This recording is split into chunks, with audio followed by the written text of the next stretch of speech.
시청자 여러분 안녕하십니까. 하루의 뉴스를 정리해드리는 YTN 뉴스나이트입니다.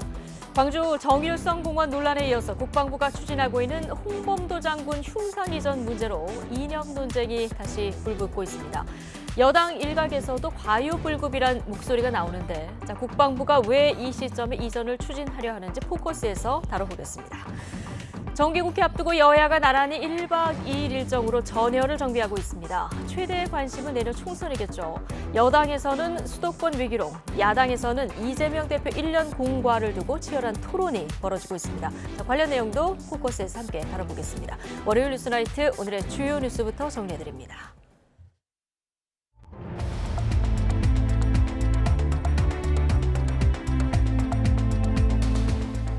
8월 28일 월요일 뉴스나이트 주요 뉴스입니다. 윤석열 대통령이 2년 연속 당 의원 연찬회에 참석했습니다. 윤 대통령은 후쿠시마 원전 오염수 방류와 관련해서 거짓을 말하는 세력과 싸울 수밖에 없다며 야당을 겨냥했습니다. 정부가 오염수 방류 이후 우리 해역의 방사능을 조사한 결과 이상이 없었다고 발표했습니다. 윤 대통령이 수산물로 한덕수 총리와 오찬을 함께한 가운데 대통령실도 이번 주 내내 구내 식당에 우리 수산물 메뉴를 내놓는 등 수산물 소비 장려에 나섰습니다. 국방부가 공산주의 이력이 있는 홍범도 장군의 흉상을 육사에 설치하는 게 적절치 않다며 사실상 이전을 공식화했습니다. 광주시 정일성 공원 조성 사업을 두고도 정부와 광주시 간에 공방이 가열되고 있습니다. 경북 영천에서 50대 남성이 흉기 난동을 벌여 1명이 숨지고 3명이 다쳤습니다. 경찰 조사에서 이 남성은 동행한 여성이 피해자들과 함께 술을 마신다는 이유로 흉기를 휘둘렀다고 진술했습니다.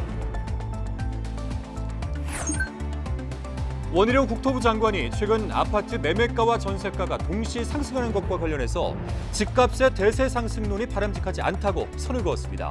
그러면서 시장에 주택 공급이 꾸준히 진행된다는 신호를 주겠다고 강조했습니다. 중부부터 시작된 이른바 2차 장마가 모레까지 이어질 예정입니다. 이런 가운데 태풍들이 잇따라 발생했지만 기상청은 이 진로가 유동적이라 한반도 영향 여부를 판단하기는 아직 어렵다고 밝혔습니다. 일본이 후쿠시마 원전 오염수를 방류한 이후 우리 해역의 방사능을 검사한 정부의 첫 조사 결과가 나왔습니다. 한마디로 안전하다는 게 결론인데 정치권의 공방은 갈수록 거세지는 모습입니다. 김경수 기자의 보도입니다.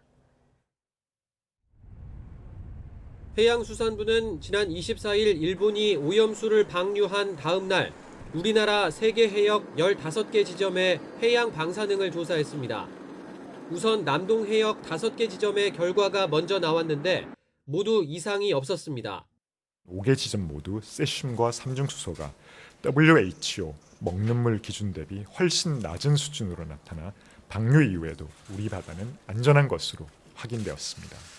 정부는 나머지 10개 지점의 검사 결과도 나오는 대로 공개하고 지난 주말 추가로 조사한 지점의 방사능 수치도 신속히 분석할 계획입니다. 오염수 방류 직후 원전 근처 바다색이 변했다며 SNS에 퍼지고 있는 주장도 가짜뉴스라고 일축했습니다. 사진 촬영 시점이 방류 시작 전이라 앞뒤가 맞지 않을 뿐 아니라 해면이 노랗게 보이는 건 흔한 현상이라는 도쿄전력 측의 설명이 있었다는 겁니다. 방류로 인해 사진의 현상이 발생했다는 주장은 우선 시간적으로 앞뒤가 맞지 않는 주장이고요.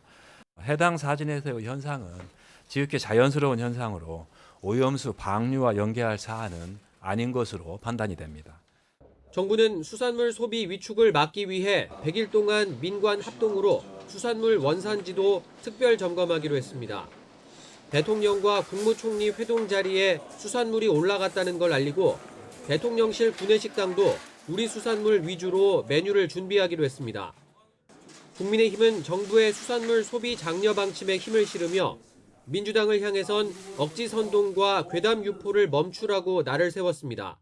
아무 전문성도 없는 민주당 국회의원들이 조사 장비 하나 없이 맨손으로 일본에 가서 고작 피켓 드는데 세금을 낭비하는 것은 정말 창피한 일입니다. 하지만 민주당은 지금이라도 오염수 방류 반대 입장을 천명하라고 윤석열 대통령을 압박하며 정부 심판론까지 꺼내들었습니다. 국민 어느 누구도 세계의 우물인 태평양에 독을 푸는 일본의 환경 범죄를 결코 용납하지 않을 것입니다. 국민의 생명을 하찮게 여기는 권력은 반드시 심판을 받았습니다. 9월부터 시작하는 정기국회에서도 오염수 방류를 둘러싼 정부 대응의 적절성과 피해 지원 대책 등을 두고 여야의 치열한 공방이 불가피해 보입니다. YTN 김경수입니다. 도쿄전력이 후쿠시마 제1원전 오염수를 방류한 뒤 해외 언론에 방류 관련 설비들을 공개했습니다. YTN이 방류 후 국내 방송사로는 처음으로 현장을 취재했는데 도쿄전력은 오염수 방류의 안전성을 강조하면서도 방사능 잔해 처리에 대한 고심을 드러내기도 했습니다. 김세호 특파원의 보도입니다. 바다에 방류될 오염수 탱크들이 빼곡히 들어서 있습니다. 해수 펌프가 오염수를 희석시킬 바닷물을 끊임없이 끌어올리고 있습니다. 바닷물을 이동시키는 배관은 푸른색, 오염수를 흘려보내는 배관은 검은색으로 구분했습니다. 지금 보이는 것이 해수 배관 헤더라는 장치입니다. 이곳에서 대량의 바닷물과 오염수가 합쳐져 본격적인 희석 작업이 진행됩니다. 희석된 오염수는 커다란 수조에 모인 뒤 해저 터널을 통해 바다로 흘러가는데 이 과정에서도 정기적으로 오염수 표본을 채취해 방사능 농도를 측정하는 작업이 진행됩니다. 오염수 방류를 시작한 뒤 해외 미디어에는 처음 오염수의 이송과 희석 설비 일부가 공개됐는데 5-6호기 주변을 중심으로 취재가 진행됐습니다. 지금 제가 있는 곳은 원전 5-6호기 근처입니다. 원전 폭발 피해를 입지 않은 곳이기도 한데요. 오염수를 방출하는 해저 터널이 시작되는 곳이기도 합니다. 폭발 사고가 난 원전 1, 2, 3, 4호기 주변은 여전히 고농도 방사능 잔해들이 남아있지만 제거가 쉽지 않아 폐로 작업에 커다란 난제입니다. 瓦礫を撤去するときにもしかすると放射性物質まき散らすかもしれませんよね。それが怖いのであそこに今カバー覆うカバーを今作っているところです。 원격으로 감시 통제할 수 있는 공간도 처음으로 취재진에게 공개됐는데 지진과 같은 돌발 상황이 생기면 즉각 방류를 중단할 수 있습니다. 이런 가운데 한국 전문가도 IAEA와 방류 모니터 작업에 본격 참여하기로 하면서 도쿄전력이 과학적 안전과 사회적 안심의 간극을 얼마나 메울 수 있을지 주목됩니다. YTN 김세호입니다. 윤석열 대통령이 정기국회를 앞두고 열린 국민의힘 연찬회의에 참석했습니다. 이 자리에서 국정 운영권을 가져오지 않았더라면 어떻게 됐을지 아찔하다. 야당과 언론이 24시간 정보 욕을 하고 있다면서 지난 정부와 야당, 언론까지 강하게 비판했습니다. 취재기자 연결해 보겠습니다. 박소정 기자. 네, 용산 대통령실입니다. 네, 자, 상당히 강한 발언들이 쏟아져 나왔는데요. 자, 발언들 좀 정리해 주시죠. 네, 윤석열 대통령이 인천에서 열리고 있는 국민의힘 연찬회에 참석해 1시간가량 머물고 떠났는데요. 모두 발언에서 윤 대통령은 먼저 대선 때가 생각이 난다며 대선 후보라는 생각을 잊지 않고 초심으로 임기 마지막까지 뛰겠다고 다짐했습니다. 이어서 지난 정부를 부실 기업에 비유를 했는데요. 겉으로는 화려해도 내실이 없는 것처럼 정부를 담당해 보니 표를 얻으려고 재정을 부풀리고 국채를 발행해서 엉망이었다. 거덜나기 일보 직전이었다면서 지난 정부를 겨냥했습니다. 직접 들어보겠습니다. 우리가 지난 대선 때 힘을 합쳐서 그야말로 국정 운영권을 가져오지 않았더라면 이 나라가 어떻게 됐겠나 하는 정말 아찔한 생각이 많이 듭니다. 또 국가 안보, 경제 정책 등을 세부적으로 뜯어보니 내실 있게 만드는데 벌써 1년 수개월이 훌쩍 흘렀다고도 언급했습니다. 그러면서 국가의 정치적 지향점은 이념이라며 철진한 엉터리 사기 이념에 매몰됐었다면서 나라를 제대로 이끌 철학, 이념이 필요하다고 강조했습니다. 그리고 화살을 야당과 언론으로 돌렸는데요. 이 부분도 직접 들어보겠습니다. 국회에서 여소야대에다가 언론도 지금 뭐 전부 야당 지지 세력들이 잡고 있어서 그래서 24시간 우리 정부 욕만 합니다. 후쿠시마 원전 오염수 방류 이후에 윤 대통령이 이 사안에 대해서 직접 언급한 적은 없었는데요. 이와 관련해서도 오늘 말을 했습니다. 거짓을 말하는 세력과는 싸울 수밖에 없다는 얘기였는데 이어서 들어보겠습니다. 후쿠시마 거기에 대해서 나오는 거 보십시오. 도대체가 과학이라고 하는 거는 1 더하기 1을 100이라고 그러는 사람들이니까. 근데 이제 이런 세력들하고 우리가 또 싸울 수밖에 없습니다. 최근 지적했던 좌우 날개론을 다시 꺼내며 보수와 진보가 힘을 합쳐서 날지 않고 엉뚱한 생각을 하거나 다른 방향으로 날아선 안 된다고도 지적했습니다. 협치나 타협이라는 게 사실상 불가능하다는 취지로도 해석됩니다. 윤 대통령은 또 당정이 나아갈 방향은 결국은 국민을 위하는 것이지만 이는 막연하다며 개인주의, 개인의 자유와 권리, 자유민주주의, 시장경제 이런 방향으로 가야 한다고 역설했습니다. 지금까지 용산 대통령실에서 YTN 박소정입니다.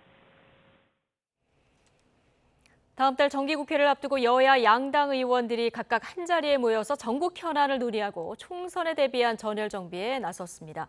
국민의힘은 신뢰 회복을 통한 국회 교체를, 민주당은 민생 회복으로 정권 폭주를 바로잡겠다고 강조했습니다. 정현우 기자입니다. 국민의힘 의원들이 인천에서 열린 연찬회에 총집결했습니다. 내년 총선은 자유민주주의 대한민국의 운명을 좌우하는 중요한 선거라고 의미를 부여했습니다. 이를 위해 격전지로 꼽히는 수도권 등 취약지역에서 압승할 수 있는 기반을 만들겠다고 목소리를 높였습니다. 이번 총선에서 승리할 수 있는 좋은 인재라 그러면 3고 처리가 아니라 10고 처리를 위해서도 적극적으로 모셔야 된다고 저는 생각합니다. 총선에서 국회 교체와 정치 교체를 이루려면 정기국회에서 국민 신뢰를 얻어야 한다고 강조했습니다. 특히 교육과 노동, 연금 등 3대 개혁과 국정과제 추진에 어려움을 겪고 있다며 거대 야당을 쏘아붙였습니다. 역대 가장 비합리적이고 비타협적인 야당을 상대하고 있습니다. 3대 개혁의 추진 사항을 점검하고 그 중요성과 시급성을 국민께 알리는 데 최선을 다해야 할. 강원도 원주에서 1박 2일 워크숍에 나선 민주당은 윤석열 정부를 겨냥했습니다. 민생이 도탄에 빠졌고 국가 운영의 기본적인 질서가 흔들리고 있다고 질타했습니다. 정권의 무자비한 폭주를 바로잡고 민생 회복의 불씨를 마련해야 한다고 공세 수위를 높였습니다. 정권의 무절제한 폭주를 바로잡고 벼랑 끝에 몰린 우리 국민들의 삶을 무한 책임진다는 각오로 정기국회에 임해주시길 부탁드립니다. 폭염노동자 보호법과 혁신성장지원법, 교권보호법 등을 주요 입법과제로 내세웠습니다. 민생을 고리로 대여투쟁을 강화해 총선을 승리로 이끌겠다는 각오를 다졌습니다. 민주당이 국민께 희망의 근거가 되어야 한다고 생각합니다. 더 큰 민주당, 이기는 민주당이 되는 그런 길을 이번 워크숍에서 확실하게 우리가 모색하고 국민들께 보여드리길. 국민의힘 연찬회에 참석한 대통령이 야권을 작심 비판한 상황. 거대 양당도 서로를 향한 적의를 숨기지 않으면서 정기국회 기간 가뜩이나 냉랭한 정국이 더 얼어붙을 것이란 우려가 커지고 있습니다. YTN 정윤우입니다.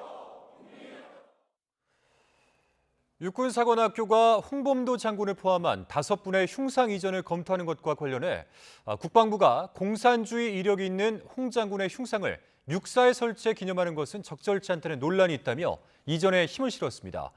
국방부는 또한 청사 앞에 세워진 홍범도 장군 흉상도 이전하는 방안을 검토하고 있다고 밝혔습니다. 김문경 기자입니다.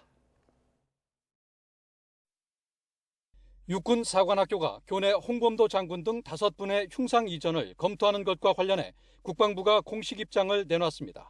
국방부는 소련 공산당 가입 등 공산주의 이력이 있는 홍범도 장군의 흉상을 북한의 침략에 대비해 호국 간성을 기르는 육사에 설치해 기념하는 것은 적절하지 않다는 논란이 있다고 밝혔습니다. 이어 홍범도 장군의 흉상이 설치될 당시에도 적절하지 않다는 문제 제기가 있었지만 충분한 공감대 형성 없이 강행됐고 논란이 지속되고 있다고 강조했습니다.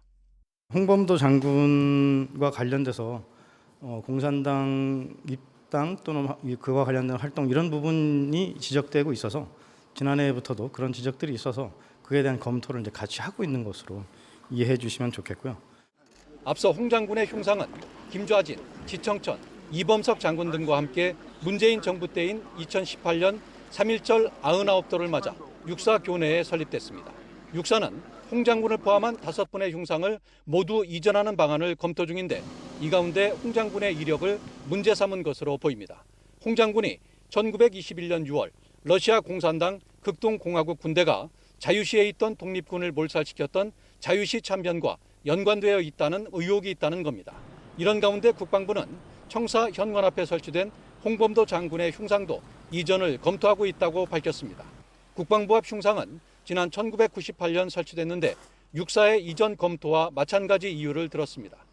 연관도 있고 또 별개의 사안이지만 국방부가 현재 검토하고 있으나 결정된 바는 없습니다. 국방부의 이 같은 기조로 미뤄 2016년 명명된 214급 잠수함 홍범도 함의 함명 변경 여부도 조만간 결정될 것으로 관측됩니다. 국방부는 흉상 이전이 독립군과 광복군의 역사를 국군의 뿌리에서 배제하는 것은 아니라고 강조했지만 이종찬 광복회장은 반역사적 결정이라며 이종섭 장관의 사퇴를 주장하는 등 논란이 고조되고 있습니다. YTN 김문경입니다. 조선 의열단 출신으로 중국의 혁명음악가로 활동했던 정율성을 기리는 광주의 역사공원 조성 사업이 연일 논란이 되고 있습니다. 박민식 국가보훈부 장관이 직을 걸고 이 관련 사업을 저지하겠다 이렇게 나선 가운데 강기정 광주광역시장은 정율성 기념 사업을 중앙정부에서 먼저 시작했다는 점을 강조하고 있습니다. 나현호 기자입니다. 광주광역시가 동구에 추진하고 있는 항일운동가 정율성 역사공원 조성 사업. 박민식 국가보훈부 장관은 광주시에 해당 사업을 중단해달라고 요구했습니다.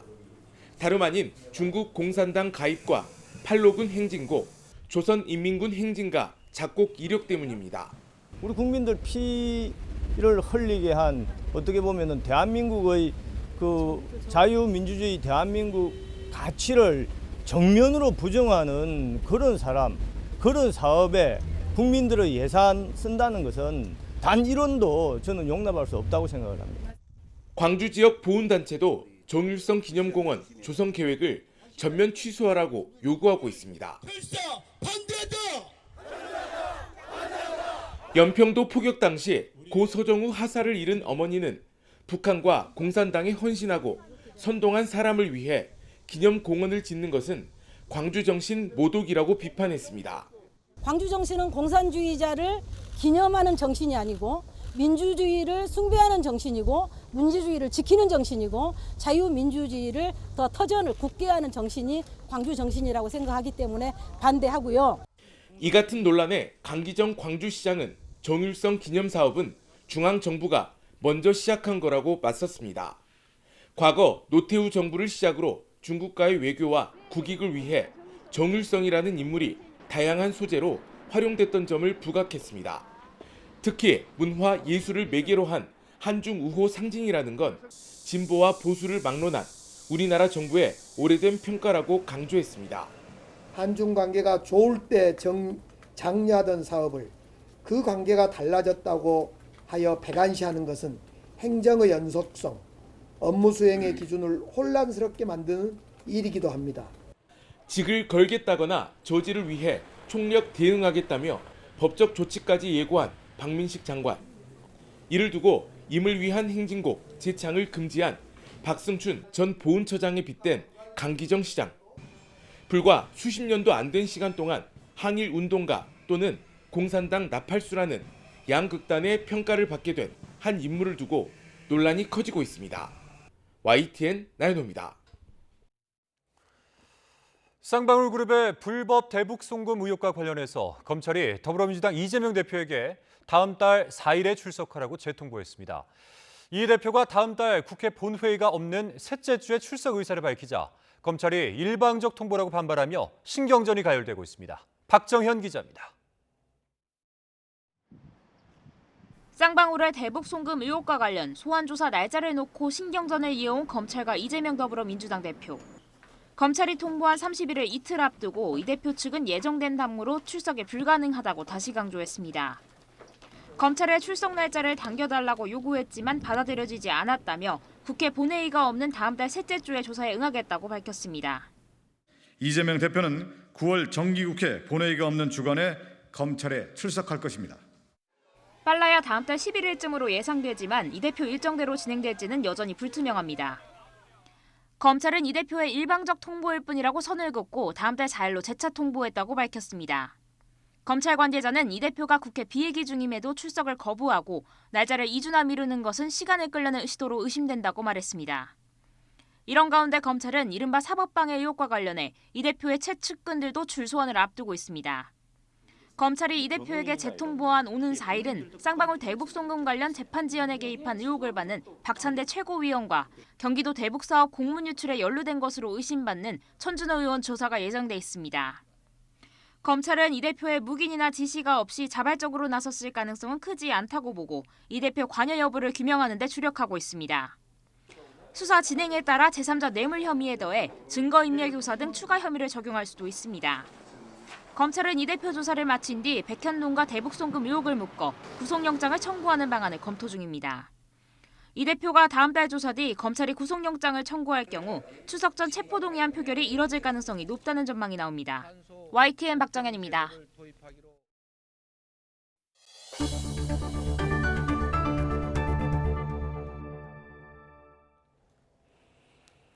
LH가 발주한 서울 수서 역세권 아파트의 철근 누락과 관련해 부실 시공 의혹을 수사하는 경찰이 강제 수사에 속도를 내고 있습니다. LH 본사에 대한 압수수색만 벌써 4번째로 입건된 설계업체 대표 등 줄 소환이 이어질 전망입니다. 김태원 기자의 보도입니다. 경찰이 파란 상자를 들고 서울 서초동의 한 건축사무소를 나옵니다. LH가 발주해 지난 4월 준공된 서울 수서역세권 아파트의 철근 누락 의혹과 관련해 설계업체에 대한 압수수색에 나선 겁니다. 수서역세권 아파트 도면 입수하셨습니까? 철근 누락 이유 밝힐 자료 확보하셨나요? 경찰은 업체 2곳과 대표 자택, 경남 진주 LH 본사와 지사 2곳까지 모두 7곳에서 설계와 시공, 감리 등 관련 자료를 확보했습니다. 그동안 LH 직원과 건설안전협회 관계자 등을 상대로 사실관계를 조사해왔는데 사건을 맡은 지 20여일 만에 본격 강제 수사에 들어갔습니다. 앞서 경찰은 설계업체 대표 등을 건축법 위반 혐의로 입건한 것으로 전해졌습니다. 해당 아파트에 설치된 무량판 기둥 5개에 보강 철근이 빠졌다는 건데 업체 측은 단순 실수로 애초 설계보다 작은 크기의 철근이 들어간 것이라고 해명했습니다. 설계 단계에서 규격과 조금 상이한 철근들이 이제 수정 미스로 인해서 몇 군데 들어갔거나 그거를 철근을 누락해가지고 뭐 그 차익을 남겨 먹었다거나 그런 사안은 아닙니다. 이 사건. 경찰이 철근 누락과 관련해 강제 수사에 들어간 곳만 이달 들어 벌써 4번째입니다. 앞서 지난 16일 광주경찰청에 이어 경남경찰청과 경기 북부경찰청도 각각 담당 지역 아파트 철근 누락 사건과 관련해 LH 본사에 대한 압수수색에 잇따라 나섰습니다. 앞서 LH는 전국 공공아파트 단지 20곳에서 부실 시공과 철근 누락이 있었다며 수사를 의뢰했습니다. 관련 설계 감리업체와 시공업체를 합하면 모두 91개에 달해 당분간 추가 압수수색이 계속될 전망입니다. 경찰은 확보한 자료에 대한 검토를 마치는 대로 설계업체 대표 등을 불러 구체적인 철근 누락 경위 등을 조사할 방침입니다. YTN 김태원입니다. 정부가 인천 검단 아파트 지하주차장 붕괴 사고와 관련해 시공사인 GS건설의 영업정지 10개월을 추진하기로 했습니다. 사실상 최고 수위 징계인 셈인데 실제 효력이 발생하기까지는 오랜 시간이 걸리고 소송으로 번질 가능성도 커서 실효성이 얼마나 있을지는 의문입니다. 윤혜리 기자입니다. 정부는 GS건설에 최대 10개월의 영업정지 처분을 추진하기로 했습니다.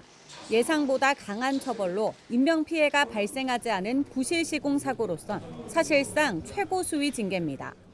우리는 경종을 울리기 위해서 건설산업 보호도 1등 기업이 이래서는 안 된다. 정신 제대로 차려야 된다는 신호를 확실히 보낸 거기 때문에. 행정처분은 심의위원회 심의와 청문 절차를 거쳐 최소 3개월이 지나 확정됩니다. 영업정지 처분이 확정되면 신규 사업 수주는 전면 중단되지만 빠져나갈 구멍은 존재합니다. GS건설이 법원에 효력정지 가처분 신청과 행정처분 취소 소송을 제기할 경우입니다. 3년 전 광주 학동 철거 건물 붕괴 사고로 1년 4개월의 영업정지 처분을 받은 HDC 현대산업개발이 대표적인 사례입니다. 제 하도급 금지 위반으로 인한 영업정지 8개월은 과징금 4억 원으로 마무리됐고 부실 시공 관련 영업정지 8개월은 아직 본안 소송이 진행 중입니다.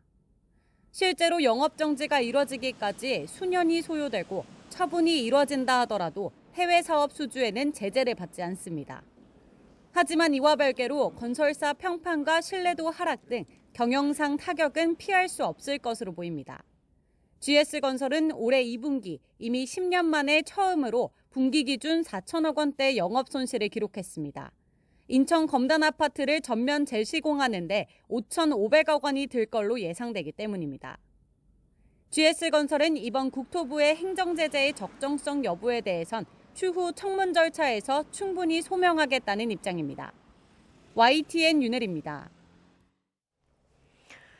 원희룡 국토교통부 장관은 주택 공급 축소로 가격이 급상승할 여지가 있다고 국민이 속단하지 않도록 공급을 꾸준히 늘려갈 것이라고 밝혔습니다.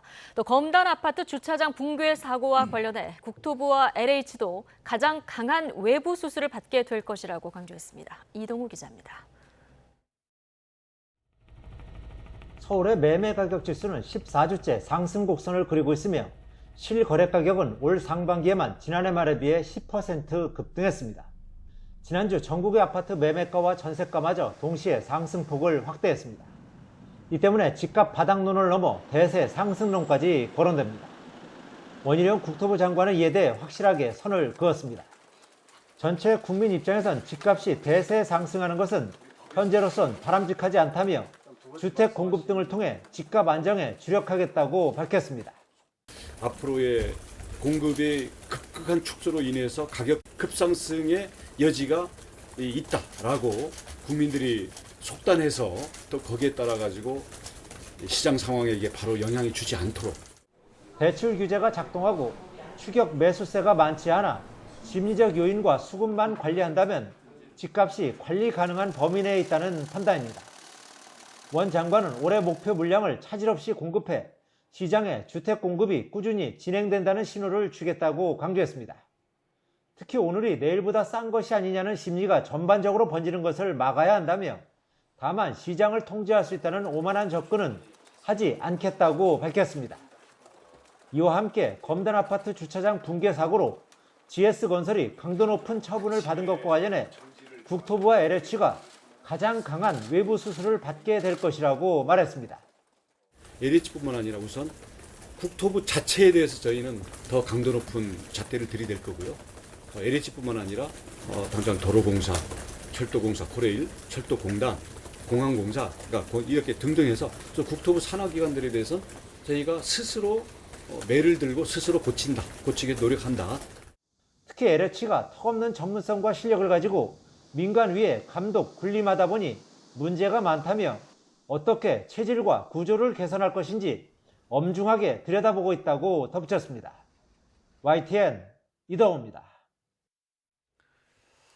흉기난동 소식이 또 전해졌습니다. 이번에는 경북 영천에서 벌어졌는데요. 50대 남성이 술집에서 함께 술을 마시던 사람들에게 흉기를 휘둘러 한 명이 숨지고 3명이 다쳤습니다. 자신과 함께 술을 마시던 여성이 피해자들과 이야기를 나눈다는 게 이번 흉기난동의 이유였습니다. 이윤재 기자입니다. 한 남성이 주머니에 손을 넣고 걸어갑니다. 바쁜 걸음으로 도착한 곳은 지인과 술을 마시고 있던 술집입니다. 술집으로 되돌아온 남성은 주머니에서 흉기를 꺼내 다툼을 벌였던 지인들을 향해 마구 휘둘렀습니다. 술집은 순식간에 아수라장이 됐습니다. 주변 골목도 흉기난동 흔적이 그대로 남았습니다. 50대 남성 A씨가 술집에서 흉기를 휘두른 건 밤 11시 20분쯤. A씨가 휘두른 흉기에 60대 남성이 숨졌고 또 다른 3명도 다쳤습니다.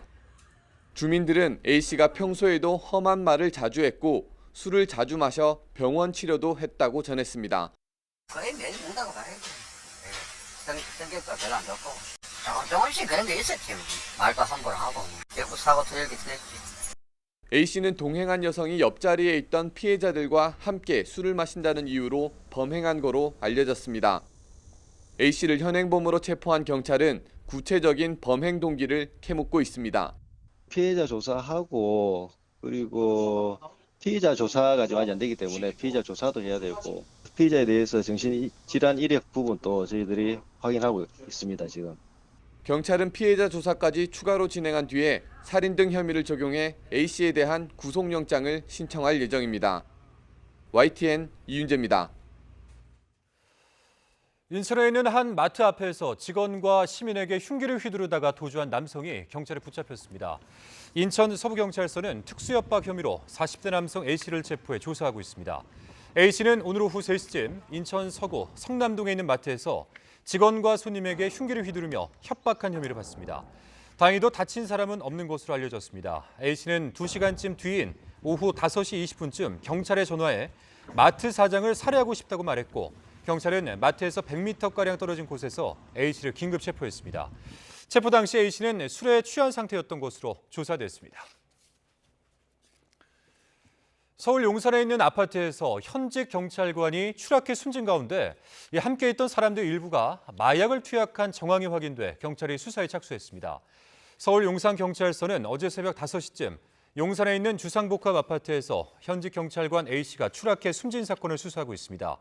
경찰은 함께 있던 일행이 A씨가 창문을 열고 투신했다고 진술함에 따라 진위 여부와 범죄 관련성 여부를 들여다보고 있습니다. 경찰은 A씨와 함께 있던 일행 가운데 일부가 마약 간이 시약 검사에서 양성 반응이 나온 것을 확인하고 검사를 거부한 다른 일당의 마약 투약 여부, 마약 입수 경위를 조사하고 있습니다. 서울초등학교 교사 사망과 관련해서 다음 달 4일에 예정됐던 대규모 교사 집회가 취소됐습니다. 하지만 9월 4일을 공교육 멈춤의 날로 정하고 집단으로 연가를 사용하자는 움직임은 이어지고 있어서 교육계 갈등이 계속되는 모습입니다. 김현아 기자입니다.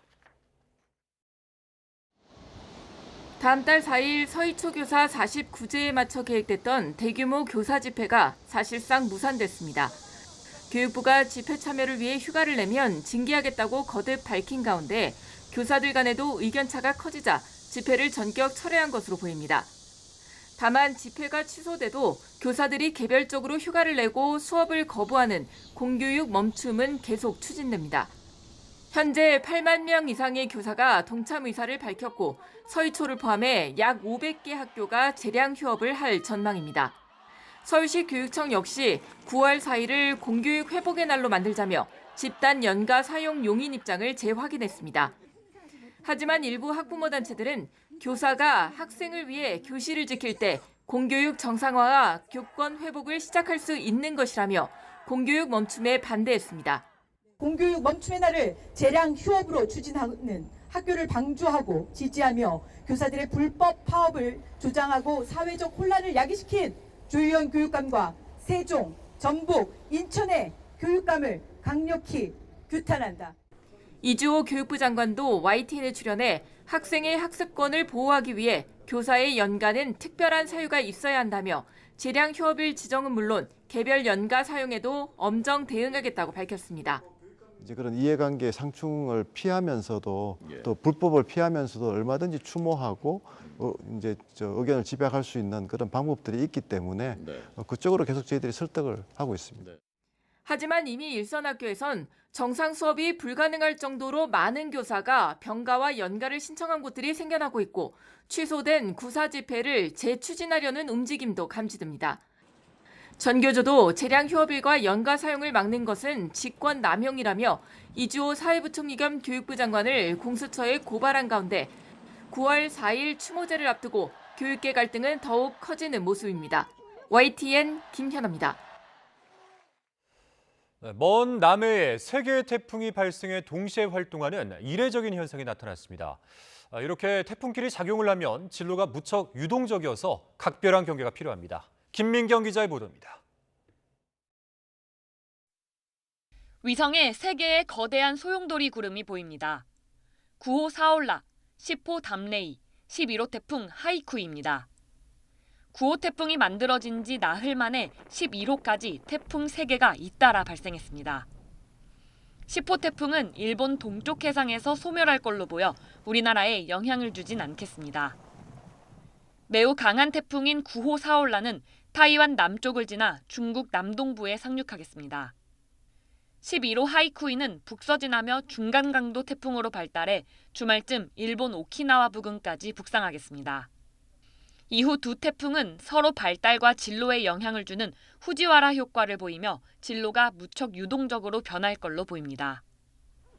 아직 태풍이 우리나라에 영향을 주게 될지를 판단하기 어려운 이유입니다. 이제 막 태풍으로 발달을 해서 이동을 시작한 상황이기 때문에 각 모델, 수치 모델에서 예측하는 이러한 경향성은 매 시간마다 이렇게 바뀌고 있다라는 부분을 이해하시면 되겠습니다. 중부를 중심으로 시작된 비는 이번 수요일까지 사흘간 이어집니다. 북쪽 찬 공기와 남쪽 따뜻한 공기가 부딪히며 형성된 정체전선이 영향을 주기 때문입니다. 이른바 2차 장마입니다. 29일까지는 중부지방을 중심으로, 30일에는 남부지방을 중심으로 돌풍과 함께 천둥, 번개를 동반한 강한 비가 내리겠습니다. 지리산 등 남해안과 제주 산간에는 150mm 이상, 그 밖의 내륙에도 최고 80에서 120mm의 비가 내리겠습니다. 기상청은 강한 비가 집중되는 지역에서는 산사태와 침수 피해가 발생할 수 있다며 주의를 당부했습니다. YTN 김민경입니다.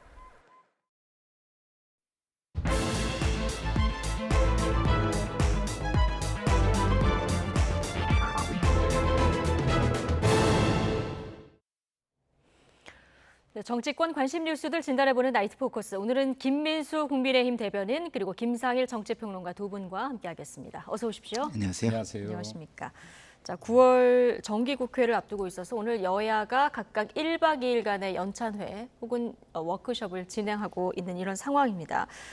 오늘 국민의힘 보니까 소속 국회의원이 111명인데요. 지금 해외 출장 중인 박진 장관 제외하고는 다 참석을 하셨더라고요. 네, 그렇습니다. 저는 참석했습니다. 예, 분위기 어떻다고 전해집니까?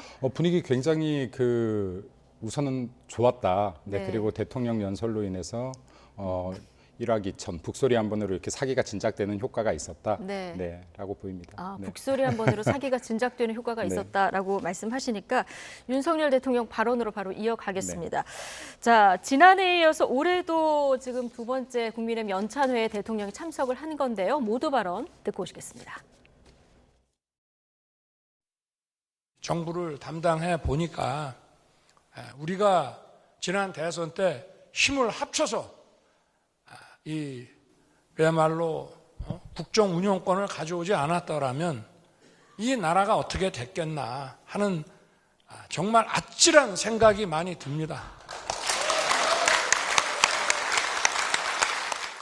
지금 국회에서 여소야대에다가 언론도 지금 전부 야당 지지 세력들이 잡고 있어서 그저 24시간 우리 정부 욕만 합니다. 아니 이번에 후쿠시마 거기에 대해서 나오는 거 보십시오. 도대체가 과학이라고 하는 거는 1 더하기 1을 100이라고 그러는 사람들이니까. 근데 이제 이런 세력들하고 우리가 또 싸울 수밖에 없습니다. 네, 자, 당내 연찬회라는 자리를 감안해야 할까요? 굉장히 강한 발언들이 좀 나왔는데 우리가 국정 운영권을 가져오지 않았더라면 나라가 어떻게 됐을지 아찔하다. 이런 표현을 비롯해서 굉장히 저희가 이제 기사 제목으로 달 만한 발언들을 많이 하셨는데 어떻게 들으셨습니까? 우선 대통령의 지난 시간 동안에 심경이 저 짧은 말에 다 담겼다라고 봅니다. 대통령 연설에 보면은 이런 내용이 있습니다. 초심을 잃지 않고 마지막까지 뛰려고 한다. 네. 그리고 자유민주주의, 자유시장경제 체제를 바탕으로 자유와 연대, 인권과 법치, 정의와 공정, 그리고 글로벌 중추국가로의 외교 지평을 확대를 하기 위해서 노력해왔다. 네, 근데 방금 이 발언을 했다는 것은 네. 이렇게 노력하고 있는데 참 거대 야당이 협조를 하지 않더라, 발목을 많이 잡더라 하는 심경을 직설적으로 표현한 자리였다라고 생각이 들고요. 그리고 이러한 연설을 통해서 최소한 두 가지를 얻고자 하시지 않았나라고 생각합니다. 네. 첫 번째는 우리들이 잘 하고 있지만 그리고 거대 야당으로부터 이렇게 발목이 잡히고 있으니 이 힘을 모아서 내년 총선에 우리의 뜻을 펼칠 수 있는 의석수를 차지하자라는 뜻이 하나 숨었을 네. 것 같고요. 또 다른 하나는 야당에게 이제 좀 같이 협조하자라는 또 이렇게 그 손 내미는 목소리 또한 담겨 있지 않았나 생각됩니다. 협조해서 네. 좀 협치를 하자 이런 의미가 담겨 있다고 보십니까? 네, 담겨 있다라고 봅니다. 네. 대부분은 협치에 선을 그었다 뭐 이런 네. 해석도 나오던데 거꾸로 이제 보시는 겁니까? 우리 그 윤석열 대통령이 때로는 이렇게 반어법이나 강조법도 쓴다라고 보는데 지금 이제 야당이 워낙 강하게 나온 이 후쿠시마 오염수 사건부터 시작해서 이 부분에 대해서 강대강으로 표현은 했지만 네, 충분히 이 속뜻은 우리 국민들을 위해서 민생을 위해서 협치하자라는 속뜻도 담겨 있을 것이라고 봅니다. 네. 자, 김상일 평론가는 어떻게 들으셨습니까? 글쎄요, 뭐 저는 좀 말씀하시는 걸 보면서 좀 많이 놀라운 부분이 있었는데요. 첫 번째는 이제 국정 운영을 가져오지 않았다면 이 나라가 어떻게 됐을까 아찔했다. 아니, 그렇게 생각하실 수 있어요. 그러면 아찔하셨으면 지금은 아찔하지 않게 운영을 하셔야 되는데 제가 볼 때는 지난 정권의 과오를 그대로 답습하는 모습, 미워하면서 닮아가는 모습, 이게 너무 심하게 보여서 좀 안타까운 생각이 들었고요. 두 번째는 언론 탓을 하시는데 언론 전부가 야당 지지 세력이 뭐 그 자리를 잡고 있어가지고 비난만 한다 이렇게 말씀을 하세요. 근데 이거는 뭐 실제 그렇지도 않거니와 일부 불편한 얘기를 들으셔도요. 권력은 불편한 얘기를 들어야 돼요.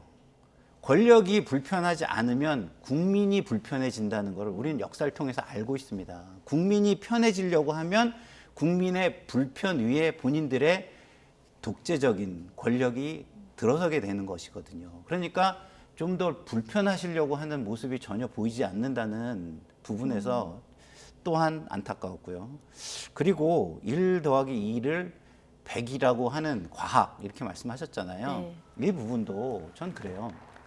지금 뭐 네이처지나 사이언스지 뭐 이런 데 논문이나 이런 걸 봐도 불확실성이 해소가 안 됐습니다. 그러면 야당이 위험성을 과도하게 강조하는 부분은 저도 비판을 하거든요. 같은 당이지만. 그렇지만 불확실성 부분은 어떻게 할 건가요? 이 불확실성 부분은 국민의 불안이기 때문에 끊임없는 노력을 통해서 해소해 주려는 노력을 하시는 게 맞지, 그 자체 불안 자체를 하지 말라라고 지시하고 명령하듯이 말씀하시는 건 맞지 않다 이렇게 말씀을 드리고 싶습니다. 네. 자, 조금 전 들은 녹취에 대해서 하나하나 이제 설명을 해주셨는데요. 야당과 언론이 24시간 이제 정보 요구를 하고 있다. 이 얘기를 했을 때 24시간 사실 균형을 생명으로 삼는 언론 입장에서는 억울한 언론도 있을 것 같고요. 앞서 이제 대통령 발언에 반어법으로 여러 가지 속뜻이 숨겨 있다라고 얘기도 해주셨는데요. 자, 이건 어떻게 보십니까? 우선은 지금 그렇게 생각합니다. 여기에 그 후쿠시마 오염수가 지금 가장 큰 이슈이니까 이것부터 얘기하면 여기에서 1+1을 100이라고 했다. 그리고 계속 이렇게 한다라고 하면 싸울 수밖에 없다라는 내용을 얘기했는데 여기에는 윤석열 대통령이 후쿠시마 오염수의 연이은 이 정쟁을 만들고 있는 민주당이 진짜로 국민을 위하는 것이 아니라 국민의 안전을 위하는 것이 아니라 여러 가지 리스크의 사면초가 갇힌 민주당이 지금 내년 총선을 위한 돌파구 오로지 정쟁을 위해서 이 사안을 이용하고 있다라고 명확하게 이제 이 부분은 규정을 하고 있는 것 같습니다. 왜냐하면 지금 5일 전부터 지금 후쿠시마 오염수가 방류가 되기 시작했습니다. 네, 방류가 시작됐고 그리고 이 방류 기간 지금 오늘도 어제도 계속해서 이 해양수와 그리고 물고기들에 대한 측정이 이루어졌습니다. 측정이 이루어졌고 이상이 없다. 내 삼중수소도 그리고 여기 방사능 물질도 어떤 것도 이상이 없다라는 과학적 검증 결과들이 계속해서 측정되어서 나오고 있거든요. 그러면 여기에서 민주당이 같이 국민들을 편안하게 해주려는 것이 아니라 그럼에도 불구하고 더 높은 강도가 계속되고 있다. 그리고 지금 실제로 민주당이 이 지금 오염수를 강조하는 것에 진정성이 없다는 것은 국민들이나 많은 분들이 알고 있지 않을까 생각합니다. 그 첫 번째 이유가 가장 중요한 이유가 선택적 분노를 하고 있다. 예를 들어 문재인 정권 당시에 외교부 장관들이 했던 말, 이 언사에 대해서 한번 얘기해 보면 뭐 강경화 장관 같은 경우는 이렇게 얘기했습니다. 후쿠시마 오염수의 방류는 원칙적으로 일본의 주권적 결정 사안이라고 했고요. 또 정의용 외교부 장관은 IAEA 기준에 맞다면 굳이 오염수 방류를 반대할 필요가 없다라고 얘기했습니다. 어떻게 1, 2년 사이에 같은 사안에 대한 입장이 이렇게 갈라질 수가 없죠. 그래서 이게 선택적 분노다라고 이제 판단하는 것이 네. 시기적인 선택적 분노를 표출하고 있다. 그래서 이 부분에 대한 논쟁 자체가 총선 전까지 이어지실 거라고 본 것 같습니다. 네. 총선 전까지 민주당이 이 논쟁을 결코 멈추지 않을 것이다. 예. 왜 과학적 검증 결과가 나와도 계속되고, 네, 그리고 어떠한 대안이 나와도 국가가 노력해도 예를 들면 이런 게 있습니다. 일본의 점검 결과 어떻게 믿냐라고 해서 우리 전문가를 보냈습니다. 일본에. 그랬더니 일본 편을 들어주려고 일본 주장을 뒷받침하려고 일본으로 보내는 것 아니냐라는 이런 또 의혹까지 제시합니다. 그러니까 말꼬리 잡기식의 끝없는 지금 논쟁으로 끌고 가고 있기 때문에 이 부분에 대해서 선을 명확하게 긋고 있다라고 보여집니다. 네. 이 야당의 공격에 대해서 대통령이 선을 긋지 않으면 이 공격을 이제 총선 때까지 지속할 것이란 판단이 있었을 것이다. 그렇습니다. 네. 자, 이렇게 보고 계신데요. 오늘 대통령이 이 후쿠시마 오염수 방류 이후에 관련 언급이 나온 게 처음이거든요. 야당이 잘못하는 부분을 잘 지적을 네. 해주셨는데요. 네. 뭐 과한 부분이 있다고 저도 생각합니다. 그러나 야당은 국민의 삶을 책임지는 정당은 아니죠. 그렇다고 해가지고 야당이 그런다고 해서 여당이 그러고 국정을 운영하는 세력이 똑같이 했어야 되겠습니까? 그리고 또 좀 마음에 안 든다고 그들을 설득하려고 하거나 시스템 안에서 본인들의 결정과 집행을 통해서 나중에 결과와 성과물을 들고 다음 선거에서 심판을 받으려는 노력을 해야지 지금 당장 누르려는 힘을 보여주는 모습을 보여서야 되겠습니까? 전 그게 틀렸다고 보는 거예요. 저는 우리 당의 모습도 저는 비판을 하지만 지금 여당이나 국정을 운영하는 그 정권에 대해서는 더 큰 비판을 할 수밖에 없다는 말씀을 저는 드리고 싶습니다.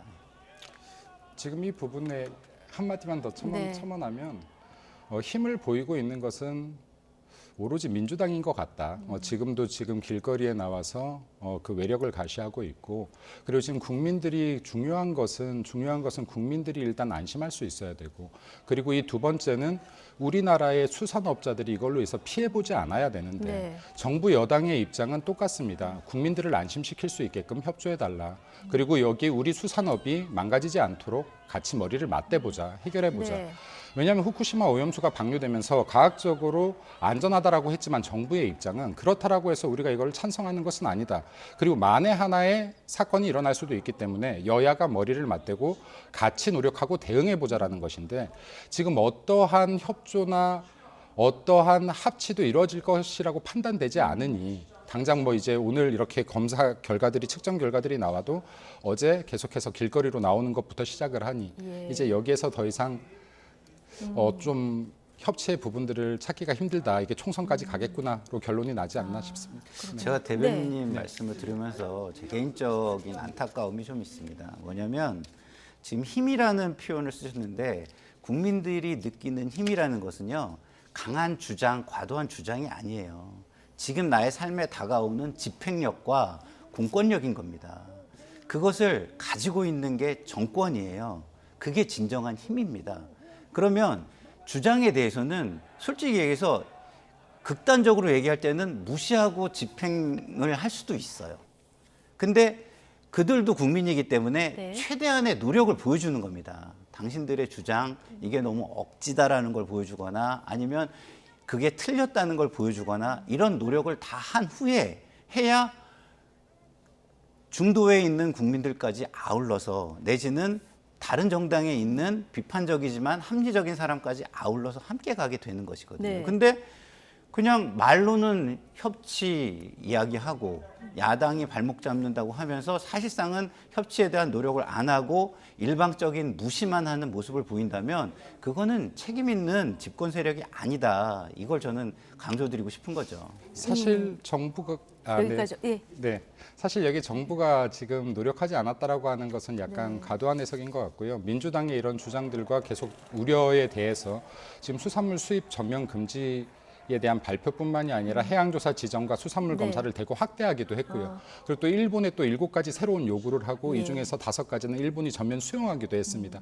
그래서 지속적인 노력을 하고 있음에도 불구하고 여기에서 어떠한 이 합일점이 찾아지지가 않고 계속되는 비판이 더 강도가 세지니 이제 이러지 않았나. 그래서 한 가지 말씀드리고 싶은 것은 정부가 노력하고 있지 않다. 노력하고 있지 않는 것은 아니다. 네, 지속적으로 노력하고 있다. 네. 그리고 앞으로도 국민들의 안심과 그리고 우리 그 수산업을 위해서 여기 예. 계속해서 노력할 것이다. 네. 네. 그러니까 지금 수산업계 피해 얘기를 계속 네, 해주고 그렇습니다. 계시는데 대통령실 군의 그 점심 메뉴를 봤더니요. 이번 일주일은 뭐 수산물로 꽉꽉 채워졌던데 메뉴를 보면은 뭐 모든 회, 제주 갈치 조림에 바다 장어에 굉장히 이제 우리 군의 식당 메뉴를 이렇게 나오면 얼마나 풍성할까 이렇게 얘기하시는 분들도 있는데 오늘 뭐 대통령 오찬에서도 수산물, 국민의힘 연찬회도 뭐 관련해서 비슷한 움직임이었었다고요.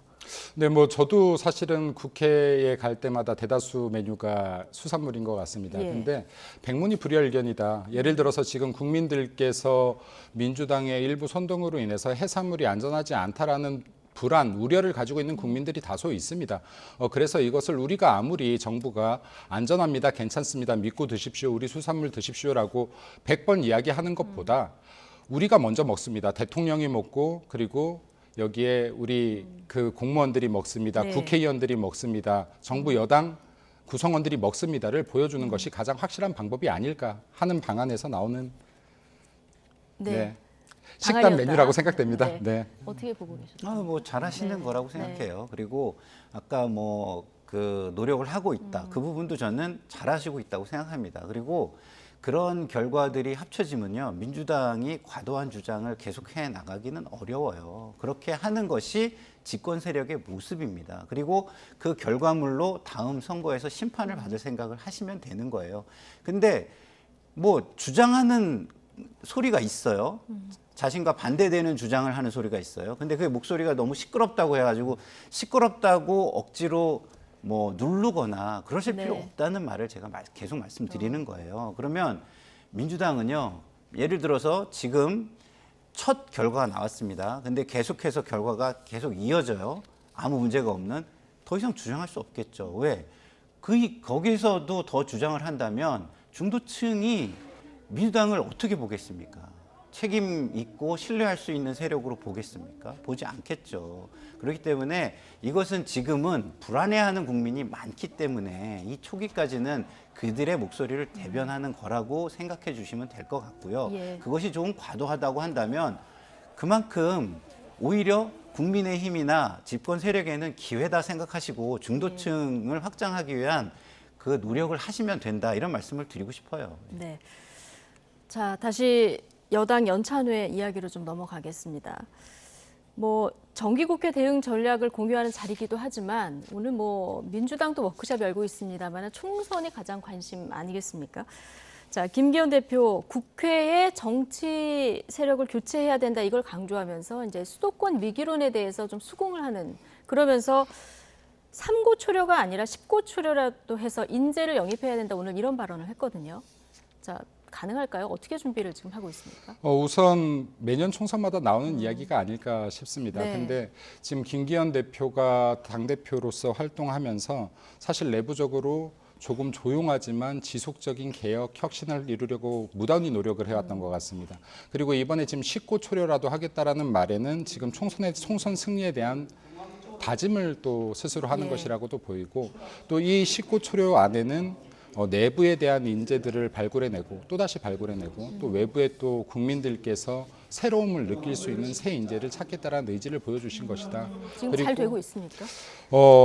지금 현재 평가를 다 하기는 쉽지 않다라고 봅니다. 하지만은 이 평가는 내년 2월까지, 1월까지 지속되지 않을까. 네, 그리고 이번 단발성이 아니라 총선 직전까지도 계속 노력이 이어질 것이다라고 판단됩니다. 예. 네. 자, 오늘 연찬회에서 그 보수 원로의 쓴소리도 나왔습니다. 네. 오늘 특강 강연자로 김병준 전국경제인연합회 고문이 참석을 했는데요. 네. 자, 당이 윤심만 따라가니까 대통령이 엄석대가 아닌데 엄석대처럼 보이게 만든다, 이런 발언을 했거든요. 이 발언에 대해서는 어떻게 보십니까? 그야말로 쓴소리를 한 거고 애정어린 고언을 한 거라고 생각합니다. 근데 이것을 애정어린 고언으로 받아들인다면 국민의힘은 발전을 하겠죠. 네. 그리고 저런 인사가 있다는 걸 받아들이는 거를 큰 포용으로 국민들이 바라보겠죠. 근데 저것을 만약에 저런 얘기를 했어라고 또 공격하고 함께 승선을 안 시키겠다라고 또 한다면 그거는 굉장히 저 세력은 끼리끼리만 노는 세력이구나. 그리고 인재 영입도 끼리끼리의 인재 영입만 이루어지겠구나. 이렇게 생각을 국민들이 할 수 있다라고 예. 생각하고 그것은 총선에 결코 좋은 결과로 이어질 수 없다라고 저는 생각합니다. 네. 그래서 문제는요. 저 애정어린 쓴소리를 어떻게 받아들이느냐. 국민의힘의 지도부와 네. 그리고 소위 말하는 윤핵관이라고 하는 실질적인 힘을 행사하는 분들이 어떻게 받아들이냐의 관건이다. 그것이 예. 관건이다. 이렇게 생각이 이 듭니다. 애정어린 고언으로 보셨고 이 고언을 어떻게 당내에서 받아들이냐가 굉장히 중요한 포인트다라는 말씀 해주셨습니다. 민주당으로 넘어갈 텐데요. 민주당도 오늘 1박 2일 워크숍인데 민주당도 출석률이 98.8% 뭐 거의 다 참석을 하셨고요. 근데 오늘 마침 이재명 대표 1주년이기도 한데 당내에서 보면은 이 꽈락이라고 평가를 하시는 분도 있고 성공이다 이렇게 평가하시는 분도 있더라고요. 네. 뭐 사람마다 평가는 다를 수밖에 없고 무엇을 중심으로 바라보느냐에 따라서 다를 수밖에 없다라고 저는 생각합니다. 근데 뭐 오늘은 제 의견을 좀 말씀을 드리자면 저는 이재명 당대표가 되면서 하신 말씀이 있어요. 본인이 책임을 지겠다고 했습니다. 책임을. 그 책임은 무엇이 가장 그 큰 책임일까요? 국민에게 선택받도록 만드는 책임. 지지가 확대되는 모습. 그것이 가장 큰 책임이라고 저는 봅니다. 그것을 기준으로 본다면 지난 1년은 실패했다라고 저는 평가할 수밖에 없어요. 왜냐하면 그 지난 해에 그 8월 4주차 지지율과 그 요번 그 1주년이 됐을 때 2023년 8월 4주차 지지율을 보면 리얼미터 기준으로 보면은 0.8%인가요? 0.8%가 하락했고요. 그다음에 갤럽을 기준으로 보면은 4%가 하락해 있습니다. 이건 금요일 날 나온 여론조사하고 리얼미터 오늘 나온 여론조사입니까? 그렇죠. 예. 네. 그래서 제가 보면은 이 4주차 것들인 네. 거죠. 8월 4주차, 네. 2022년 8월 1년 4주차 전 거를 이렇게 비교를 해서, 해보면 그런데 그러면은 이재명 당 대표가 사실 저는 민주당이 여건이 굉장히 좋다고 생각하거든요. 네. 왜냐하면 지금 저는 이 윤석열 정부가 잘하고 있다고 생각하지 않아요. 사실은. 왜냐하면 전 정부를 비난하기 위해서 계속 닮아가고 있기 때문에 네. 결국은 차별화된 모습을 못 보여주고 있고 국민들을 계속 실망시키고 있다. 그래서 민주당에는 참 기회라고 생각하는데 바깥에 햇살이 굉장히 많은데 햇살이 안으로 못 들어오고 있는 겁니다. 그럼 그 그림자는 누가 드리고 있느냐라는 부분을 우리는 찾아봐야 되는 시점이다 이런 생각이 듭니다. 지금 현 정부에도 악재가 많은데 이 악재를 반사이익으로 못 누리는 이런 그렇죠. 책임이 있다. 이렇게 해석을 해주셨는데 자, 이재명 대표도 오늘 워크숍에 참석해서 모두 발언을 했는데요. 윤석열 정부의 국정운영 기조를 강하게 비판했습니다. 이 발언 듣고 오시죠. 민생이 그야말로 도탄에 빠졌습니다. 국가 운영의 기본적인 질서가 흔들리고 있습니다. 우리 국민들께서는 지난 총선에서 민주당에게 압도적인 다수 의석을 안겨주셨습니다. 그러나 우리가 국민의 기대에 충실히 부응했는지 되돌아보면 아쉬운 부분이 많습니다. 이번 정기국회에 당의 미래와 나라의 명운이 달렸다라는 각오로 다시 한번 신발끈을 고쳐 묶었으면 좋겠습니다. 다시 한번 신발끈을 고쳐 묶었으면 좋겠다 이야기를 했고요. 현 정부 실정으로 민생이 도탄에 빠졌다 이런 얘기도 했는데요. 이재명 대표의 1년을 김민수 대표님 어떻게 평가하십니까?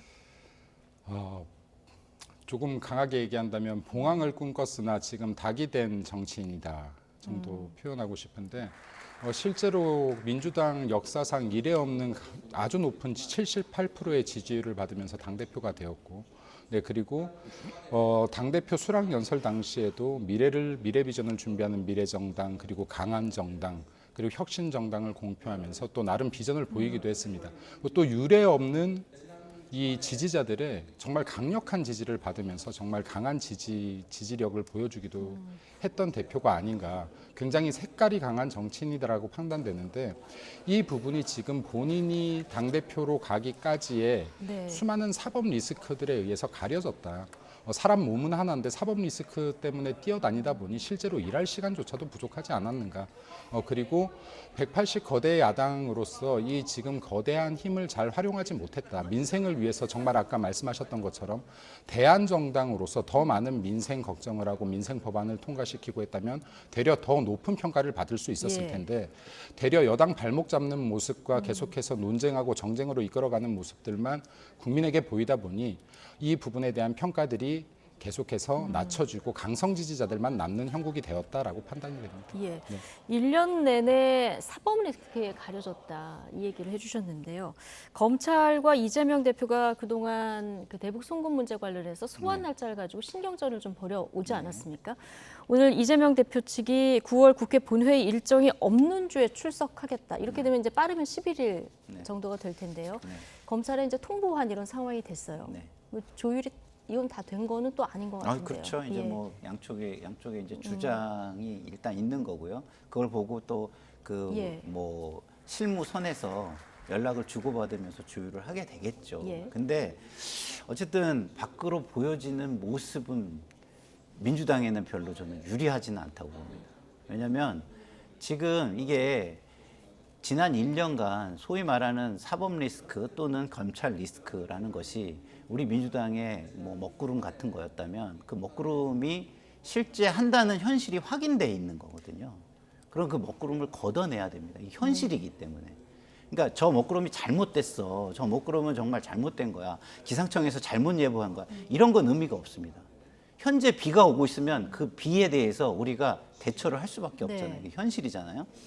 그런 측면에서 볼 때 이재명 당대표가 지금 제가 볼 때 사법 리스크라는 것을 빨리 어떤 방식으로든 걷어내는 것이 중요하다. 그것이 승리로 이어진다면 가장 좋은 것이고 빠른 시일 내에 승리로 이어질 수 없는 거라면 그것이 더 이상 먹구름이 되지 않도록 빠른 조사를 임한다든가 아니면 그 재판 과정을 빠르게 진행시킨다든가 뭐 다른 어떤 방법은 그러니까 뭔가든 어쨌든 찾아서 이것을 해결하는 것이 더 좋다고 보거든요. 근데 빨리 출석하겠다고 했는데 지금 검찰이 그러니까 저는 민주당에 별로 유리하지 않다고 보는 거예요. 이게 자신 있으면 빨리 조사를 받고 빨리 재판을 진행해서 빨리 이 결과를 내가 유리한 결과가 나오면 총선 승리는 정말 따놓은 당상 아니겠습니까? 왜냐하면 검찰의 지금 수사나 이런 것이 공정하지 못하고 일방에만 너무 과도하다는 거는 저는 대부분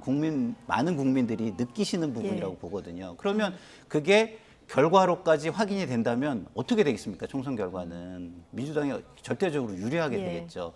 그런 측면에서 볼 때 저는 어떤 방식으로든 빨리 이것을 걷어내야 된다는 생각이 듭니다. 일단 일정이 없는 주에 뭐 불러달라 이렇게 얘기해도 만약에 그때 영장이 넘어오면은 체포안 표결은 해야 되는 거죠. 그렇죠. 그러니까 이거는 체포안을 표결하고 그다음 이런 논쟁이 있고 이런 것은 전부 다 그냥 어젠다가 사법 리스크가 되는 겁니다. 그러니까 다른 어젠다를 우리가 세팅을 하고 싶어도 어젠다 세팅이 불가능해지는 거예요. 그러니까 윤석열 정부의 지금 실정이나 잘못하고 있는 부분 내지는 뭐 일방 통행이나 불통의 부분 이런 걸 얘기하고 싶어도 그런 부분들이 자꾸 가려진다는 것이죠. 알겠습니다. 오늘 뭐 저녁 밤에도 뭐 본임 토의 등 열리겠죠. 여기서 여러 가지 대안들이 나올 텐데요. 자, 어떤 얘기들이 나왔는지 저희가 내일 이 시간에 또 정리해서 전해드리도록 하고요. 지금부터는 불붙은 이념 논쟁 이야기를 좀 해보겠습니다. 자, 봉오동 청산리 전투 승리의 주역이죠. 홍범도 장군 흉상 이전을 둘러싼 논란이 뜨겁습니다. 논란은 지난 25일 국방위에 출석한 이종섭 국방부 장관의 발언으로부터 본격적으로 시작됐는데요. 먼저 듣고 오시겠습니다. 육군사관학교 생도들, 그러니까 장교를 양성하는 그 기관에 공산주의 활동 경력이 있는 사람들이 있어도 되느냐 이런 문제도 있었고 여러 가지 논란이 있기 때문에 그래서 교내 정비하는 기념물 정비하는 기회에 정리를 좀 하려고 하는 그런 걸로 알고 있습니다. 네. 그러니까 육사 교내에 홍범도 장군 흉상 이전은 국방부가 저녁에 얘기한 걸로 봐서는 공식화한 것 같고요. 그거 말고 국방부 청사 앞에 있는 홍범도 장군 흉상 이전도 지금 추진을 하고 있는 것 같은데 과거의 소련 공산당 입당 전력을 지금 문제 삼고 있는 상황인데요. 자, 이 국방부의 이런 움직임 어떻게 보고 계십니까? 먼저 이렇게 생각합니다. 이게 독립군으로서 분명히 대한민국에서 영웅으로 명확하게 분류가 되신 분이다. 네. 네, 판단되신 분이다. 그리고 저도 육군 장교 출신으로서 굉장히 존경하는 분 중에 한 분입니다. 예. 그럼에도 불구하고 지금 이번 홍범도 장군의 흉상 미전 건은 이렇게까지 정쟁이 될 일이 아니었는데 정쟁화됐다. 네. 정쟁화를 왜 만들었다라고 정쟁화가 봅니다. 됐다고 보십니까? 왜냐면은 아름다운 꽃이라고 해도요, 정원에 있어야 될 적재적소가 있다고 판단합니다. 저는.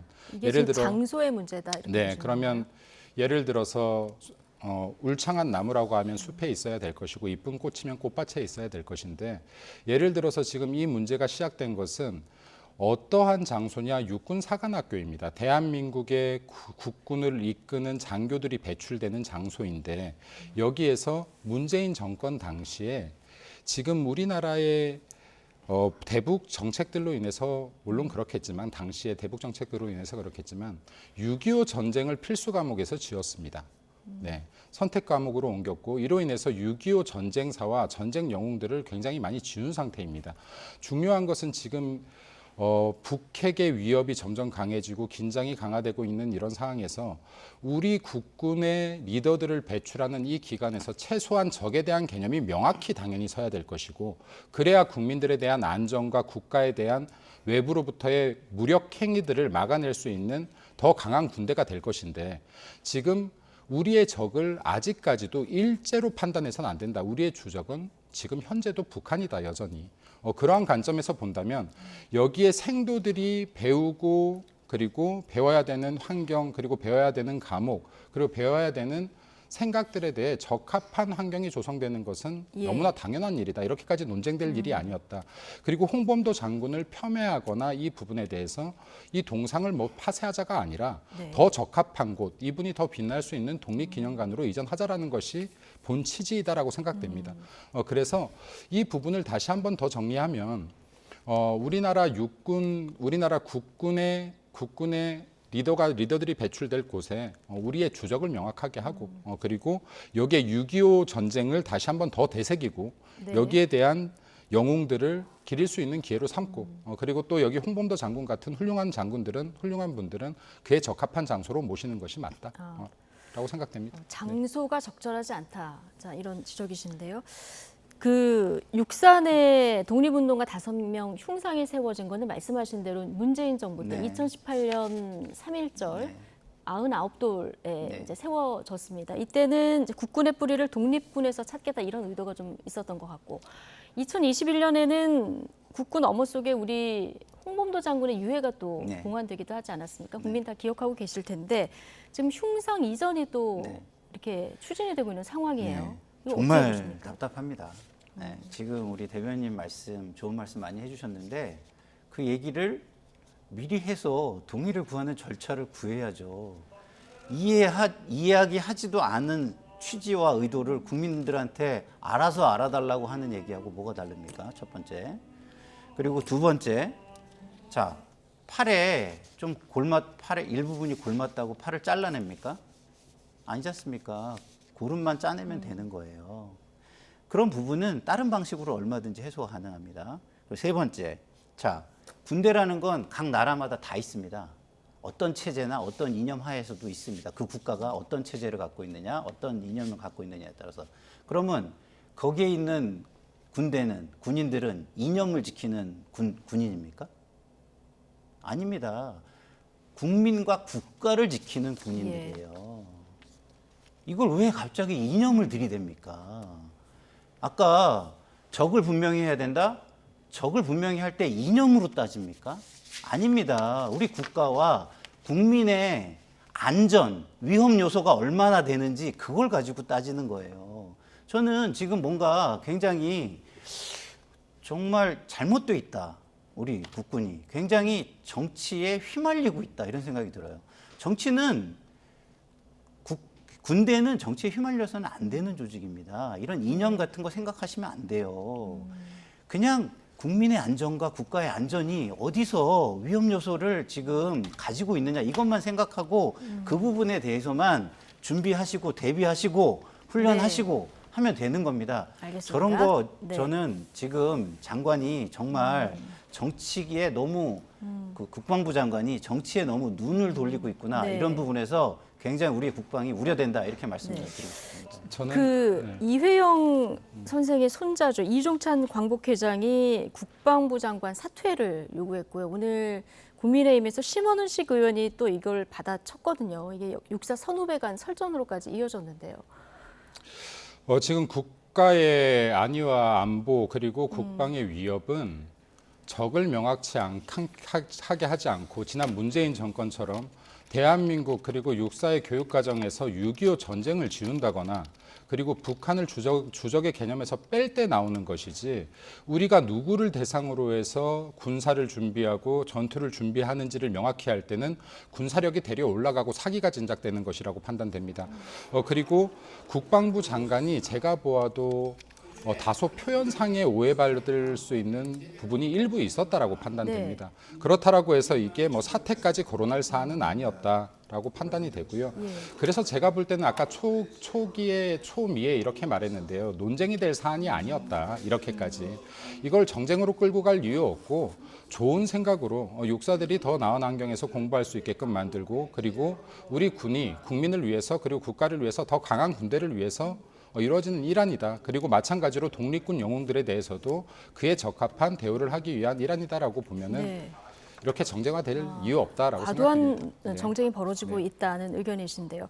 근데 여권 내에서도 지금 너무 이념 과잉이다 이런 쓴소리가 나오고 있는 상황인데 자, 사실 이게 해방 이전의 항일운동 과정에서의 그렇죠. 어떤 공산당 입당 전력까지 문제를 삼는 거는 당시 국제 정세에 대한 이해가 좀 없는 거 아니냐 이런 전문가들 지적도 좀 꽤 나오더라고요. 당시에 그 국제 정세의 이해가 굉장히 떨어지는 거죠. 왜냐하면 아까도 제가 말씀드렸지만 군인은요 국가를 지키는 겁니다.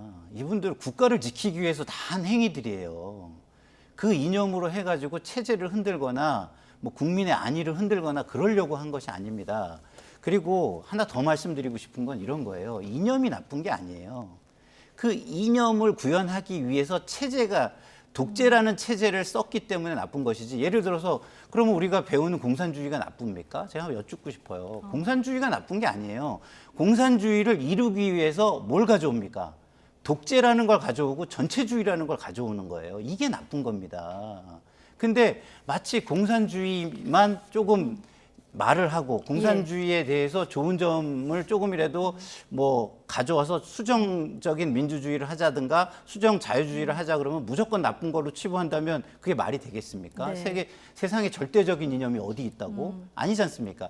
이념 자체가 나쁜 게 아니에요. 그 이념을 실현하기 위한 독재 체제 이것이 나쁜 겁니다. 그리고 그 이념을 실현하기 위해서는 필수적으로 독재로 귀결될 수밖에 없다는 게 현실적으로 증명이 된 것뿐이지 지금 제가 볼 땐 국방부 장관이 뭔가 이거를 굉장히 이미지화하는 이런 부분이 있어요. 그러면 이런 이미지화하는 거는요. 제가 볼 때는 모든 것을 호도할 수 있다. 그런 측면에서 굉장히 자중하셔야 된다. 그렇습니다. 이런 말씀을 드리고 싶습니다. 지금 뭐 여당에서도 홍범도 장군의 독립 영웅으로서의 지위를 부정하는 게 아니라 이제 장소가 좀 부적절한데 논의를 조금 더 자연스럽게 이렇게 했으면 어땠을까 하는 그런 충분히 바람에서 대화의 여지가 있는 부분이었고 그리고 지금 이제 문재인 정권 당시에 실제로 일방적으로 이렇게 지금 동상까지 세우면서 지금 6.25 전쟁사를 빼고 했던 거랑은 전혀 다른 이야기다라고 생각합니다. 그리고 정말 중요한 것 중에 하나는 이것 하나는 다시 한번 말씀드리고 싶습니다. 여기 우리나라의 독립 영웅들을 폄하하고자 하는 시도가 결코 아니다. 이거 한번 다시 말씀드렸으면 좋겠습니다. 한 가지만 짧게 잠시만요. 저희가 지금 시간이 이미 넘었는데 3분만 지금 더 써야 되는 상황이라서요. 한 가지 주제를 더 지금 저희가 짚어봐야 되는데 항일 운동가지만 중국과 북한의 군가를 작곡한 광주 출신 음악가 정일성을 둘러싼 이 논란도 좀 뜨거운데요. 자, 관련 발언 듣고 질문 하나씩만 드리겠습니다. 우리 국군과 우리 국민의 가슴에 총뿌리를 들이대었던 그런 사람을 오히려 기억하고 기념하고 정말 이것은 선을 넘어도 한창 넘은 것이고 도저히 우리 대한민국이 받아들일 수 없는 정률성 그런 역사 공헌 반드시 저지할 생각이고 그 부분에 대해서는 정말 2번, 3번, 100번이라도 제가 직을 가고 있습니다. 오랜 기간 동안 대한민국 정부도 광주 시민도 역사 정립이 끝난 정률성 선생에 대한 논쟁으로 더 이상 국론을 분열시키지 마시길 바랍니다. 특히 보훈단체와 보수단체를 부추겨 광주를 다시 이념의 잣대로 고립화시키려는 행위를 중단시켜 주시기 바랍니다. 네, 보훈부 장관 직을 걸고 막겠다. 박민식 장관 이렇게 얘기하고 있고요. 지금 강기정 광주시장은 이거 중앙정부에서 이미 시작됐었던 사업이다 이렇게 주장을 하고 있는 거거든요. 실제로 중앙정부에서 먼저 시작을 한 것이죠. 노태우 정권에서 이제 한중 우호 관계를 증진시키기 위해서 그러면 중국의 어떤 뭐 우리나라에 대해서 그 우호적인 감정을 이끌어내는데 주요한 인사가 누구냐라는 걸 이야기했을 때 정률성이라는 사람이 있었던 거예요. 그래서 이것은 뭐 우리가 그 체제를 따라간다 이런 게 아닙니다. 그러니까 외교라는 건 실리예요, 실리. 그러니까 중국을 이용하는 거죠. 용중을 하는 겁니다. 반중을 하자는 것도 아니고 친중을 하자는 것도 아니고 용중을 하자는 거예요. 그러니까 미국도 마찬가지예요. 우리가 친미를 지금 할 필요 없는 겁니다. 그 친미를 하기 위해서 반중을 할 겁니까? 중국을 적으로 규정할 거예요? 아니잖아요. 지금 중국을 적으로 규정해서 우리한테 이득이 뭐가 있나요? 안보적으로는 미국 편에 서서 동맹으로 그냥 활동하면 되는 것이고요. 중국은 적으로 규정할 필요가 없어요. 용중을 하면 되는 겁니다. 알겠습니다. 이미 정율성 로도 있더라고요. 그런데 지금 이 공원까지 만들 필요가 있느냐 논란이 지금 다시 일었고 그러니까 그걸 가지고 우리가 무슨 이념을 설정하거나 우리의 그런 거 아니잖아요. 자, 어쨌든 보훈부에서는 이 예산이 투입됐는데 이걸 중단을 위해서 법률 검토를 하겠다 이런 입장인데 이거 지방자치단체가 하는 일에 대해서 중앙정부가 어디까지 개입을 할 수 있는 겁니까? 일단 이렇게 생각합니다. 여기 홍범도 장군 동상 이슈에 지금 정률성 기념공원 이슈가 물타기 돼서는 안 된다. 명확히 다른 사건이다라고. 이건 결이 다른 거다. 결이 완전히 다른 거다. 왜 방금 전에 외교를 위해서 실리를 위해서 뭐 동상 하나 세워지는 게 어떠냐라고 했는데 우리나라에요 간우상 많이 세워져 있습니다. 장비상 세워져 있어요. 이걸로 뭐라 하지 않아요. 지금 정율성 같은 경우는 지금 이 사람이 만든 군가 속에 대한민국의 국군이 죽어갔고 많은 선조들이 피 흘리며 죽어갔습니다. 공산주의일 뿐만 아니라 북한의 명확한 앞잡이로 팜정이 난 사람입니다. 북한의 영웅입니다. 지금 대한민국 자유민주주의 국가 대한민국 체제를 부정하는 것과 똑같습니다. 이게 만약에 노태우 때 시작이 되었다라고 하면 노태우 전 대통령 때 시작되었다라고 하면 이게 잘못되었다라고 하면은 이것조차도 전 바로 잡아야 된다라고 생각합니다. 그래서 이게 최소한 대한민국 헌법을 무시하는 그리고 대한민국의 체제를 무시하는 것까지도 갈 수 있는 사안이다. 이 부분은. 그리고 이거를 단지 외교적, 관광적 이유를 들기에는 너무나 그 이유가 빈약하다. 반대로 이 부분에 대해서 자유민주주의 대한민국에요. 아직까지도 사회 곳곳에 간첩 활동이 이루어지고 있습니다. 지금 밝혀지고 있는 것들이 굉장히 많죠. 그리고 공산주의 종북 세력을 찬양하거나 묵인하고 있는 세력들도 분명히 활동하고 있습니다. 근데 이러한 상황에서 지금 대한민국의 불법 무력 침범에 앞장섰던 사람의 기념 공원을 만든다? 말도 안 되는 일이라고 생각합니다. 할 수 있다면 이미 있는 기념로까지 없애야지 맞다고 봅니다. 그러면 노태우 정권에서 한 일부터 다 비판을 하고 그거 먼저 하시는 게 맞다고 생각합니다. 알겠습니다. 자, 오늘 두 분 말씀 여기서 마치도록 하겠습니다. 김민수 국민의힘 대변인, 김상일 정치평론가 두 분과 함께했습니다. 고맙습니다.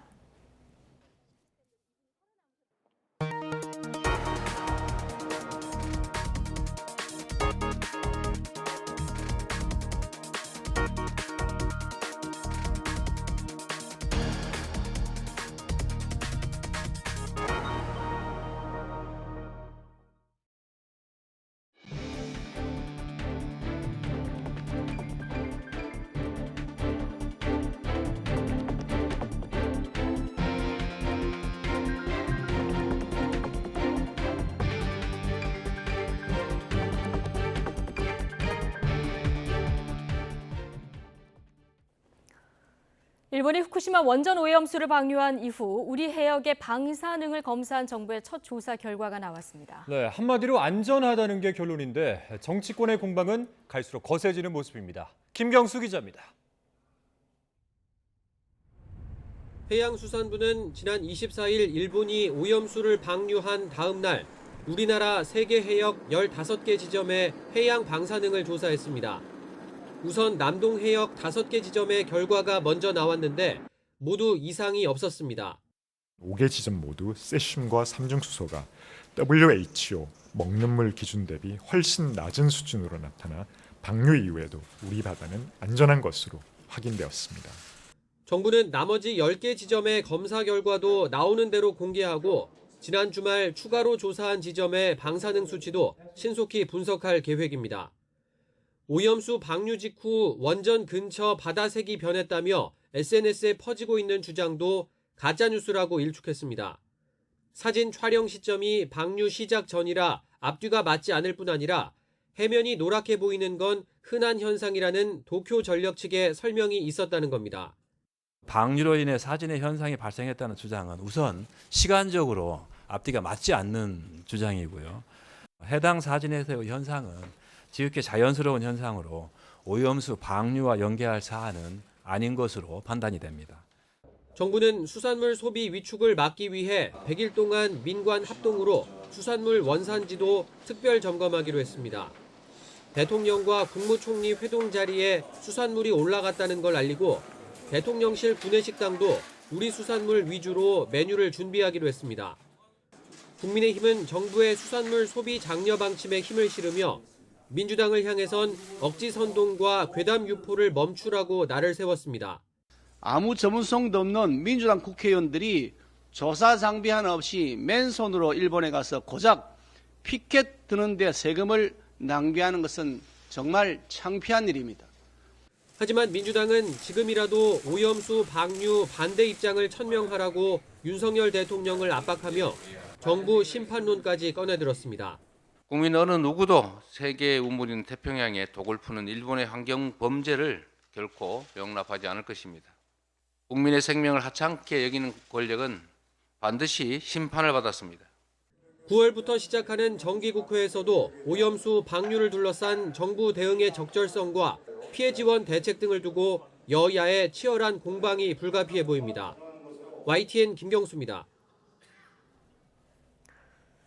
일본 후쿠시마 원전 오염수 방류 문제를 놓고 여야 간 토론 가능성이 제기되면서 어떤 결론이 날지 주목됩니다. 더불어민주당 후쿠시마 원전 오염수 해양 투기 저지 총괄대책위원회는 오늘 기자회견을 열고 여야 양당 추천 전문가가 공개 토론해서 오염수 안전성과 정부 대응을 평가하고 피해 지원책을 논의하자고 제안했습니다. 이에 국민의힘 우리바다 지키기 검증 TF 위원장인 성일종 의원은 SNS에 지난 6월 공개 토론을 제안했는데 민주당이 이제라도 받아들여서 다행이라며 하루빨리 양당 간 협의를 거쳐 토론을 주최하자고 화답했습니다. 후쿠시마 오염수 방류에 항의하는 중국발 전화 테러에 일본 정부가 공식 유감을 표시했습니다. 중국 측은 자신들도 일본에서 걸려온 전화 공세에 시달렸다며 맞불을 놨습니다. 베이징에서 강정규 특파원입니다. 중국 칭다오에 있는 일본 영사관 건물 앞에 누군가 중국어로 욕설을 적어놨습니다. 주변 일본인 학교엔 돌이나 달걀이 투척됐다는 보도까지 나왔습니다. 오염수 방류와 직접 관련 없는 일본 내 민간 상점에도 수백 통 넘는 전화 테러가 이어졌습니다.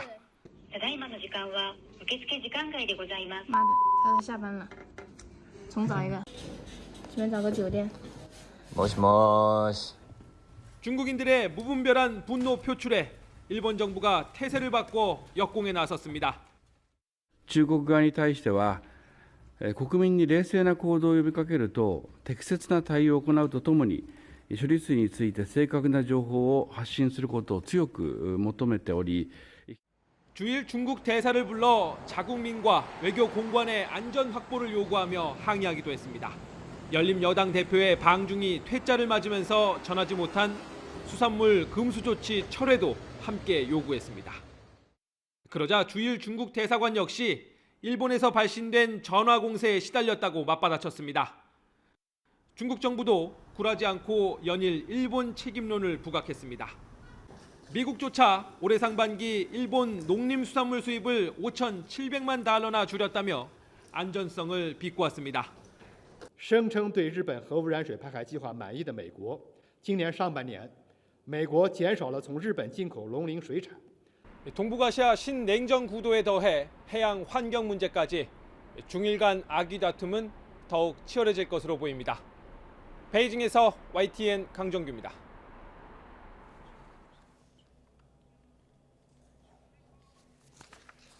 네, 후쿠시마 원자력발전소 오염수의 해양 방류를 계기로 중국이 일본산 수산물을 전면 수입 금지한 것에 대해서 기시다 우미오 일본 총리가 수산사업자 보호책을 이번 주 안에 발표할 예정입니다. 기시다 총리는 오늘 총리 관저에서 기자단의 질문을 받고 수산사업자를 보호할 것이라며 이번 주 중에 정부 전체적으로 지원책의 구체적인 내용을 정리해 설명할 것이라고 말했습니다. 현지 경찰관이 아파트에서 떨어져 숨지는 일이 발생했습니다. 사망 경위를 수사하던 경찰은 함께 있던 일행의 마약 투약 정황을 발견하고 수사에 나섰습니다. 윤성훈 기자의 보도입니다. 서울 용산구에 있는 주상복합 아파트. 새벽 5시쯤 30대 남성 A씨가 14층에서 추락하는 사고가 발생했습니다. 강원경찰청 소속 경찰관이었던 A씨는 3층 화단에서 발견돼 병원으로 옮겨졌지만 끝내 숨졌습니다. 사고 당시 A씨는 운동 동호회 회원 7명과 함께 있었던 것으로 확인됐는데 이들은 경찰에 A씨가 갑자기 창문을 열고 투신했다는 취지로 진술했습니다.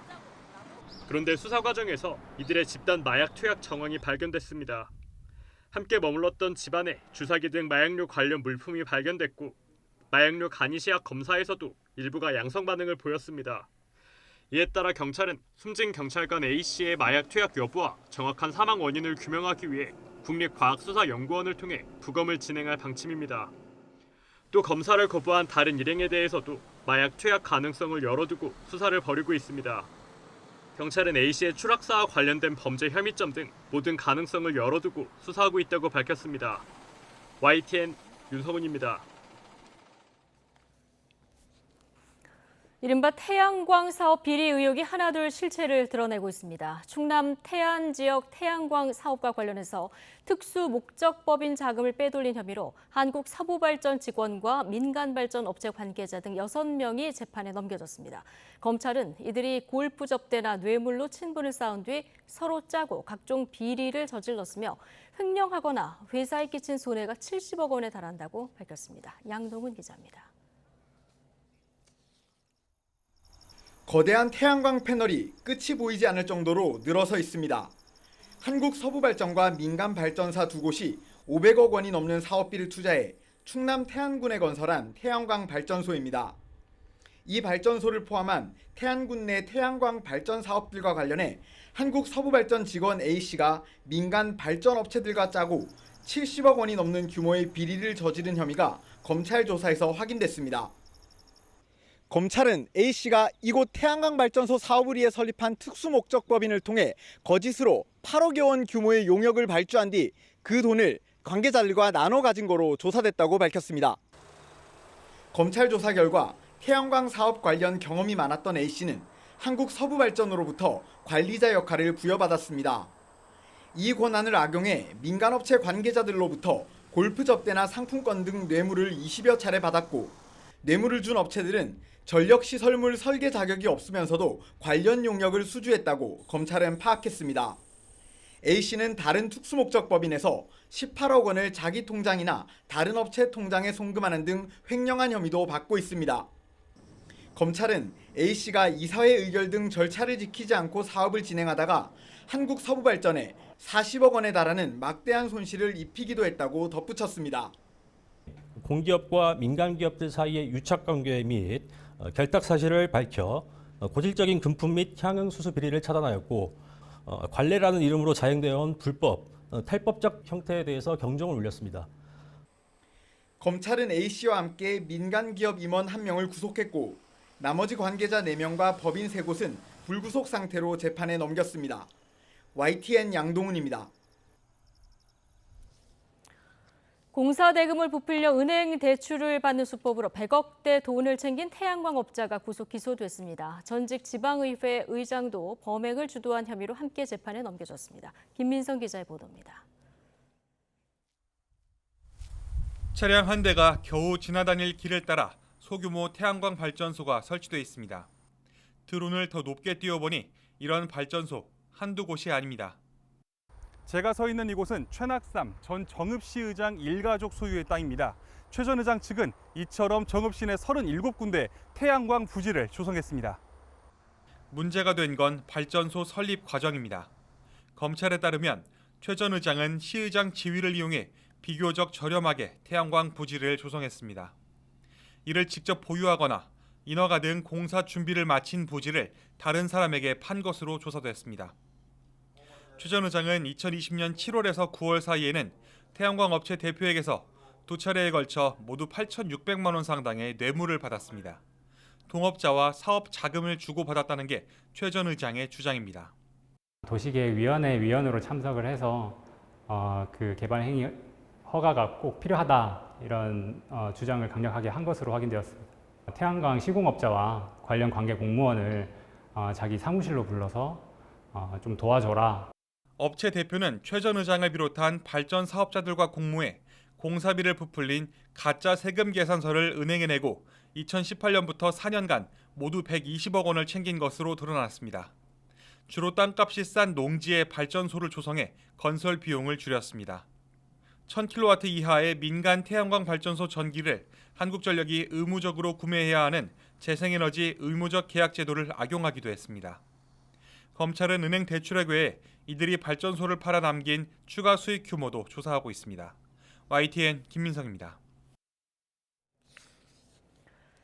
쌍방울그룹의 불법 대북 송금 의혹과 관련해 검찰이 이재명 민주당 대표에게 다음 달 4일 출석하라고 재통보했습니다. 이 대표가 다음 달 국회 본회의가 없는 셋째 주 출석 의사를 밝히자 검찰이 일방적 통보라고 반발하면서 신경전이 가열되고 있습니다. 박정현 기자입니다. 쌍방울의 대북 송금 의혹과 관련 소환 조사 날짜를 놓고 신경전을 이어온 검찰과 이재명 더불어민주당 대표. 검찰이 통보한 30일을 이틀 앞두고 이 대표 측은 예정된 당무로 출석이 불가능하다고 다시 강조했습니다. 검찰의 출석 날짜를 당겨달라고 요구했지만 받아들여지지 않았다며 국회 본회의가 없는 다음 달 셋째 주에 조사에 응하겠다고 밝혔습니다. 이재명 대표는 9월 정기국회 본회의가 없는 주간에 검찰에 출석할 것입니다. 빨라야 다음 달 11일쯤으로 예상되지만 이 대표 일정대로 진행될지는 여전히 불투명합니다. 검찰은 이 대표의 일방적 통보일 뿐이라고 선을 긋고 다음 달 4일로 재차 통보했다고 밝혔습니다. 검찰 관계자는 이 대표가 국회 비회기 중임에도 출석을 거부하고 날짜를 2주나 미루는 것은 시간을 끌려는 시도로 의심된다고 말했습니다. 이런 가운데 검찰은 이른바 사법방해 의혹과 관련해 이 대표의 최측근들도 출소환을 앞두고 있습니다. 검찰이 이 대표에게 재통보한 오는 4일은 쌍방울 대북 송금 관련 재판 지연에 개입한 의혹을 받는 박찬대 최고위원과 경기도 대북사업 공문 유출에 연루된 것으로 의심받는 천준호 의원 조사가 예정돼 있습니다. 검찰은 이 대표의 묵인이나 지시가 없이 자발적으로 나섰을 가능성은 크지 않다고 보고 이 대표 관여 여부를 규명하는 데 주력하고 있습니다. 수사 진행에 따라 제3자 뇌물 혐의에 더해 증거인멸교사 등 추가 혐의를 적용할 수도 있습니다. 검찰은 이 대표 조사를 마친 뒤 백현동과 대북 송금 의혹을 묶어 구속영장을 청구하는 방안을 검토 중입니다. 이 대표가 다음 달 조사 뒤 검찰이 구속영장을 청구할 경우 추석 전 체포동의안 표결이 이뤄질 가능성이 높다는 전망이 나옵니다. YTN 박정현입니다. 네, 오늘 이재명 대표 취임 1주년을 맞는 날 민주당 워크숍도 열렸는데요. 이 대표에 대한 사법 리스크와 이를 둘러싼 당 내홍 상황이 주목받았습니다. 일단 대여 투쟁에 힘을 실었지만 조만간 예상되는 이 대표 체포동의안 처리 방향을 놓고는 갈등의 불씨를 남겼습니다. 이준혁 기자가 전해드립니다. 더불어민주당 의원 워크숍은 공교롭게도 이재명 대표 취임 1주년과 맞물렸습니다. 이 대표 체제 1년 평가를 놓고 친명, 비명 간 계파 갈등이 폭발할 거란 전망이 적지 않았습니다. 하지만 언론의 관심이 집중된 행사에선 원전 오염수 문제를 고리로 한 단일 대오와 대여 투쟁이 부각된 모습이었습니다. 국민 속으로 더 넓고 더 깊게 들어가고 더 큰 민주당, 이기는 민주당이 되는 그런 길을 이번 워크숍에서 확실하게 우리가 모색하고 물론 지지율 침체의 원인으로 이 대표의 사법 리스크를 겨냥한 듯한 목소리도 있었습니다. 여당을 견제하는 야당의 체력과 정당성이 취약하다는 지적이 나온 건데 윤석열 정부의 실정을 우선 따져야 한다는 당내 목소리가 일단 더 컸다는 분석입니다. 지난 총선에서 민주당에게 압도적인 다수 의석을 안겨주셨습니다. 그러나 우리가 국민의 기대에 충실히 부응했는지 되돌아보면 아쉬운 부분이 많습니다. 그렇다고 내용의 불씨가 꺼진 건 아닙니다. 당장 쌍방울 대북 송금 의혹, 백현동 개발특혜 의혹과 관련한 이 대표 소환 조사가 뇌관입니다. 정부 정책과 예산안을 다룰 9월에서 12월 정기국회 기간 검찰이 구속영장을 청구하면 체포동의안 표결을 둘러싼 당내 파장이 불가피합니다. 이번 워크숍에서도 개파 간 신경전이 예고됐습니다. 한 의원이 이 대표가 희생해야 당이 살아난다며 체포동의안에 대한 사실상 가결 표결 또는 당론을 주장하자 곧바로 친명계 의원이 반박하는 상황이 펼쳐졌습니다. 당이 똘똘 뭉쳐 이 대표를 보호해야 한다는 신중론을 강조한 겁니다. 네, 두 분입니다. 적극적으로 응해야 된다라는 분이 있고 신중하게 검토해야 된다라는 분이 있으셨죠. 워크숍에 앞서 당내 일각에선 이 대표 거취에 따른 분당론까지 거론되며 긴장감이 감돌았습니다.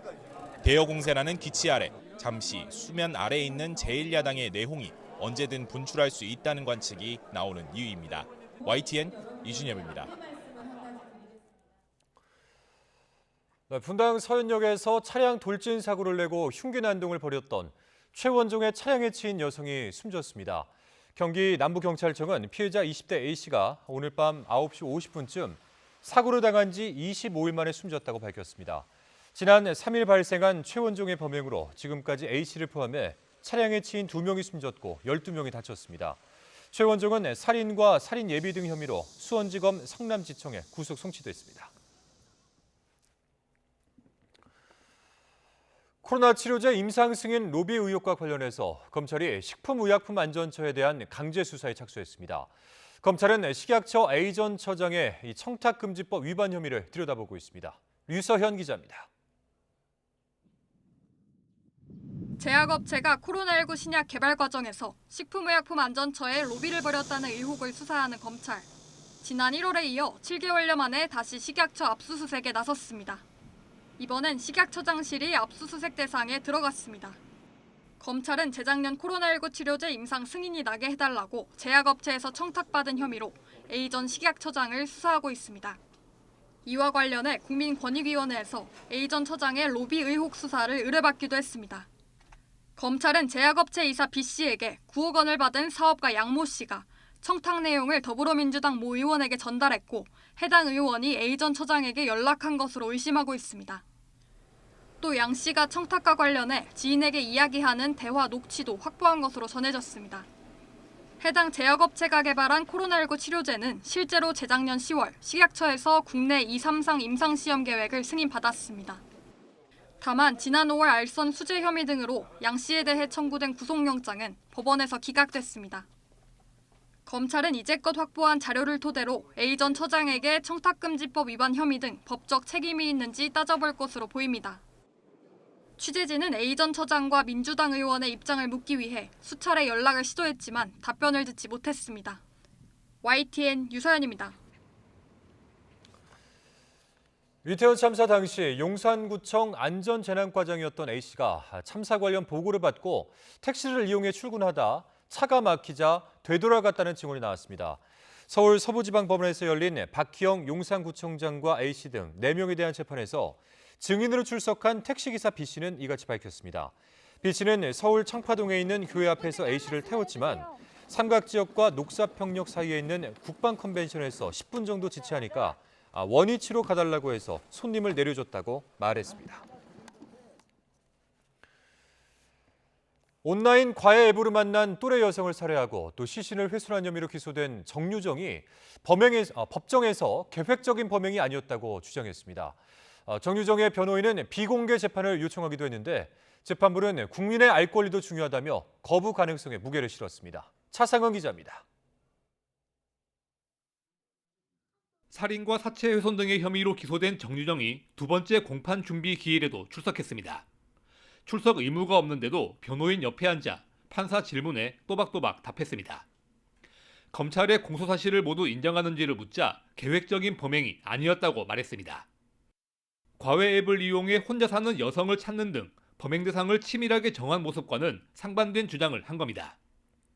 다만 검찰이 제출한 범행 증거 224개를 재판에 사용하는 데는 모두 동의했고 사체 훼손과 유기 사실도 인정했습니다. 이번 기일에서 정유정의 변호인은 재판부의 비공개 재판을 강하게 요구했습니다. 범행이 유례가 없는 특수한 경우여서 모방범죄 가능성이 있고 국민 정서에도 미칠 영향을 고려하면 비공개로 진행해야 한다고 주장했습니다. 비공개 재판은 정유정 씨가 원하는 건가요? 하지만 재판부는 국민의 알 권리의 중요성을 설명하며 부정적인 의견을 제시했고 다음 재판 때 비공개 여부를 결정하겠다고 밝혔습니다.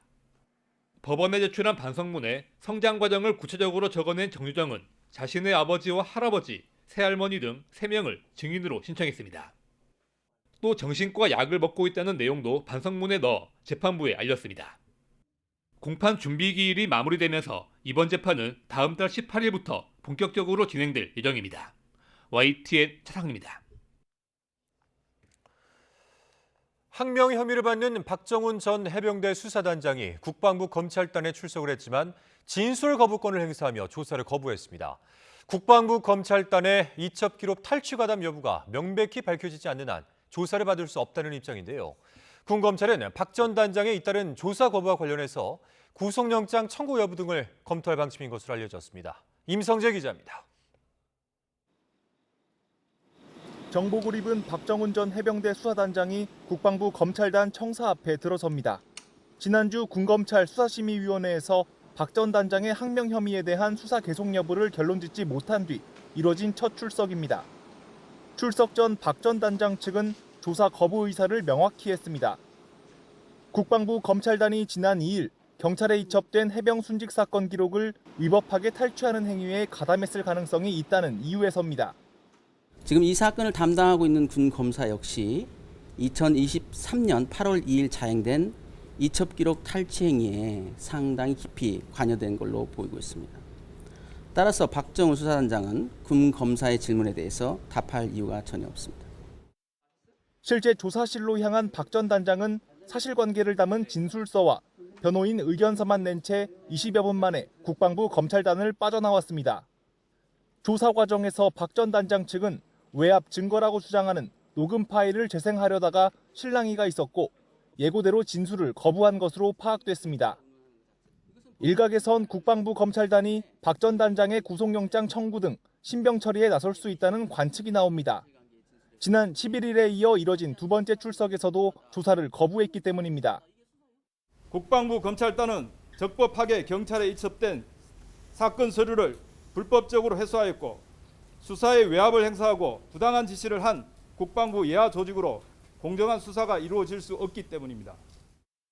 항명 혐의 자체가 성립되지 않는다고 주장하는 박 전 단장 측은 기존에 제기한 보직해임 무효 확인 소송 등에 해병대 사령관을 출석시켜 외압 의혹의 실체를 들춰낼 것이란 입장입니다.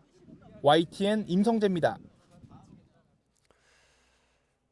교권 회복 대책으로 민원 대응팀이 구성되는 것과 관련해서 교육 공무직들의 반발이 거세지고 있습니다. 전국 교육공무직본부는 오늘 정부 서울청사와 전국 시도교육청 앞에서 동시다발 기자회견을 열고 교육부가 내놓은 민원 대책을 수용할 수 없다며 반대 입장을 밝혔습니다. 그러면서 학교의 모든 민원을 민원 대응팀이 받고 접수, 분류, 처리까지 교육공무직이 떠맡게 되면 심각한 민원 업무 폭탄이 초래된다고 지적했습니다. 또한 교육공무직은 민원 업무 전담을 위해 채용된 사람이 아닌 만큼 고유의 역할을 무시하고 새로운 업무 영역과 체계를 만드는 것에 반대한다고 강조했습니다. 웹툰 작가 주호민 씨의 아들을 정서적으로 학대한 혐의로 재판에 넘겨졌던 특수교사 측이 아이 가방에 녹음기를 넣어 녹음한 것은 위법하게 수집된 증거라고 주장했습니다. 재판부가 다음 공판에서 4시간 분량의 녹음 파일 전체를 법정에서 직접 듣고 A씨 발언이 아동학대에 해당하는지 판단하기로 해서 이 결과가 주목되고 있습니다. 황보혜경 기자입니다. 웹툰 작가 주호민 씨 아들을 정서적으로 학대한 혐의로 재판에 넘겨진 특수교사 A씨. 진짜 밉상이네, 너 싫다 등의 A교사 발언을 주호민 부부가 문제 삼으며 결국 불구속 기소됐습니다. 무엇보다 주씨 부부가 아이 가방에 몰래 녹음기를 넣었던 사실이 알려지며 위법성 논란으로 번졌습니다. 검찰은 녹음 말고는 아동학대와 같은 중대한 범죄를 적발하기엔 어렵다며 녹취 파일의 증거 능력을 인정해야 한다는 의견서를 최근 법원에 제출했습니다. 이에 특수교사 A씨 변호인은 재판에서 녹음 파일은 타인과의 대화를 몰래 녹음해 위법하게 수집한 것이라 증거 능력이 없다고 맞섰습니다. 현행 통신비밀보호법이 누구든지 공개되지 않은 타인 간의 대화를 녹음하거나 청취하지 못하게 규정한 것을 근거로 들었습니다. 또 특수교사가 피해 아동에게 문제의 발언을 한꺼번에 말한 것처럼 공소장에 기재돼 있지만 2시간 반 동안 수업 녹음 내용 가운데 검찰이 유리한 부분만 짜깁기한 것이라고 지적했습니다. 심지어 A씨의 혼잣말까지도 피해 아동에게 말한 것처럼 공소장에 적었단 겁니다. 일부만 딱딱 끊어서 들으면 마치 아동학대처럼 보여질 수가 있습니다. 전체적으로 봤을 때는 아동학대가 아니라는 것을 입증할 수 있을 거라고 생각합니다. 재판부는 해당 발언의 어감과 전후 사정을 파악할 필요가 있다며 다음 재판이 열리는 오는 10월 말 4시간 분량의 전체 녹음을 들어보기로 했습니다. 여기에 양측이 동의한다면 검찰이 요구한 주변 소음이 제거된 파일로 듣겠다는 겁니다.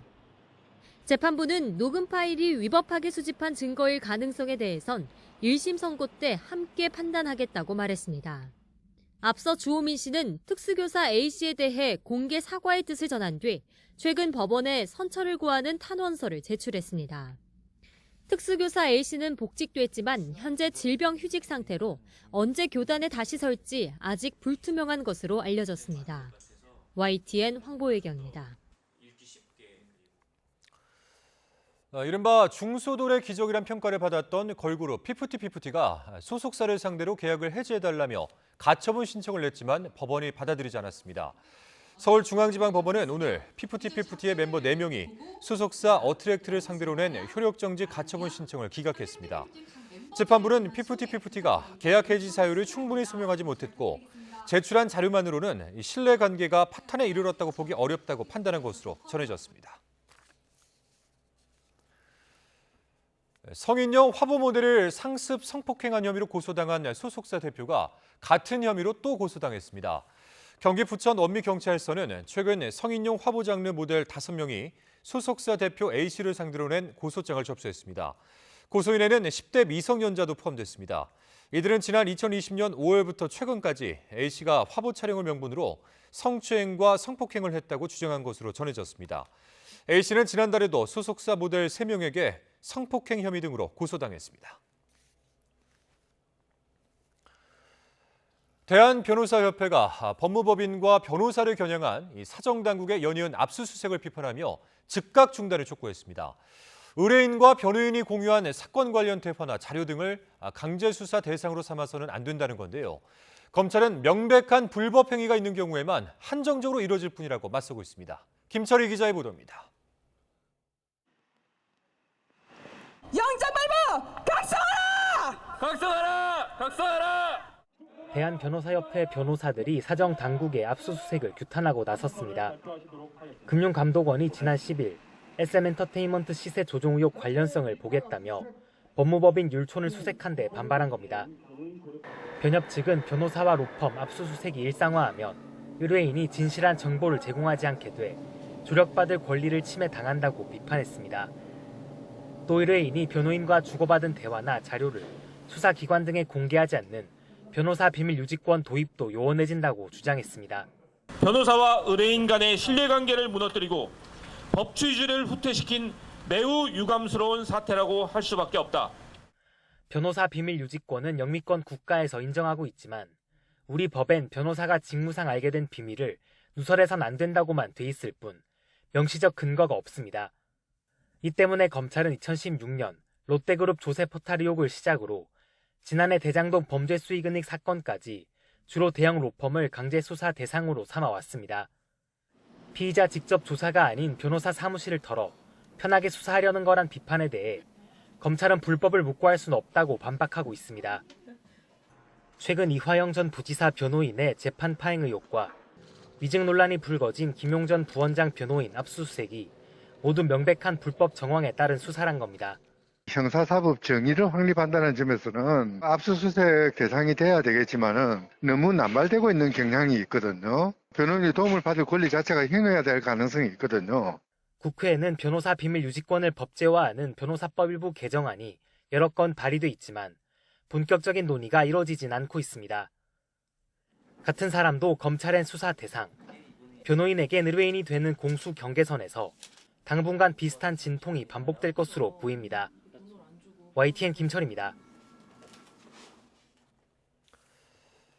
창원 간첩단 의혹 사건의 첫 재판이 열린 가운데 자주통일 민중전위 활동가들은 검찰의 기소는 정치적 이익을 얻기 위한 종북몰이라며 혐의를 전면 부인했습니다. 국가보안법 위반 혐의 등으로 구속 기소된 총책 황모 씨와 경남 서부 지역 책임자 정모 씨 등은 오늘 서울중앙지방법원에서 열린 첫 공판에서 이같이 밝혔습니다. 황 씨 측 변호인은 공안 정국 조성에 이용될 핵심 표적으로 지목돼 희생양으로 재판을 받게 됐다며 검찰의 공소 사실은 극우적 시간에서 진보 정치 사상과 대중활동을 모두 범죄시하고 있다고 추정했습니다. 반면 검찰은 이들 범행이 민주 질서를 위협하고 죄질이 불량해 추가 구속영장 발부가 필요하다고 반박했습니다. 북한이 어제 3년 7개월 만에 국경 개방을 공식화한 데 대해서 통일부는 북한이 경제적 어려움 등 여러 상황을 고려해 국경 개방을 결정한 것으로 보인다고 밝혔습니다. 구병삼 통일부 대변인은 북한이 국경 봉쇄로 경제적 어려움이 많이 있었고 인사 교류가 차단되면서 불편한 점도 많았을 것으로 추정한다며 이같이 말했습니다. 이어 현재는 북한이 국경을 제한적으로 개방한 상태로 보인다면서 국경 전면 개방은 관련 동향을 더욱 지켜볼 필요가 있다고 생각한다고 덧붙였습니다. In the cabinet room of the White House, Harry S. Truman was sworn in as president. On the very eve of victory and its disturbing aftermath, his was the heavy duty of...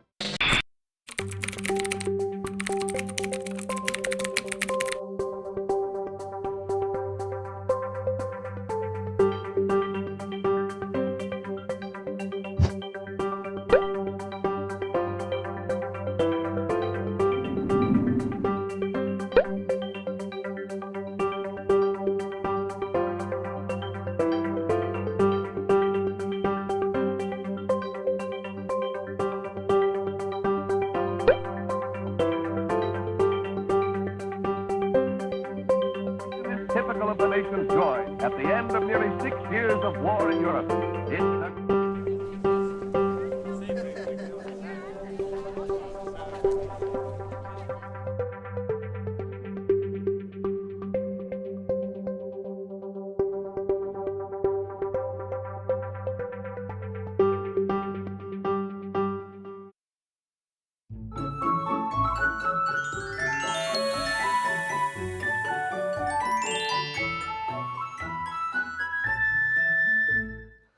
내일도 전국에 비가 내립니다. 오전까지는 비가 소강 상태를 보이는 곳이 많지만 이후 비구름이 내륙으로 유입되면서 점차 전국에 비가 오겠고 특히 중북부 지방에는 시간당 30mm 안팎의 장대비가 쏟아지겠습니다.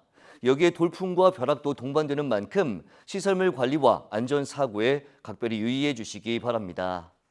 모레는 남부지방을 중심으로 국지성 호우가 쏟아지겠고 모레까지 전남 동부와 경남 서부, 제주 산간에 150mm 이상, 그 밖에 남부지방에 120mm 안팎, 경기 북부와 영서 북부에도 100mm 이상의 많은 비가 내리는 곳이 있겠습니다.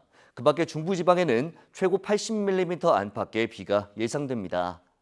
내일 서울 아침 기온이 24도, 대전 24도, 광주 25도, 부산 26도로 오늘과 비슷하거나 조금 높겠습니다.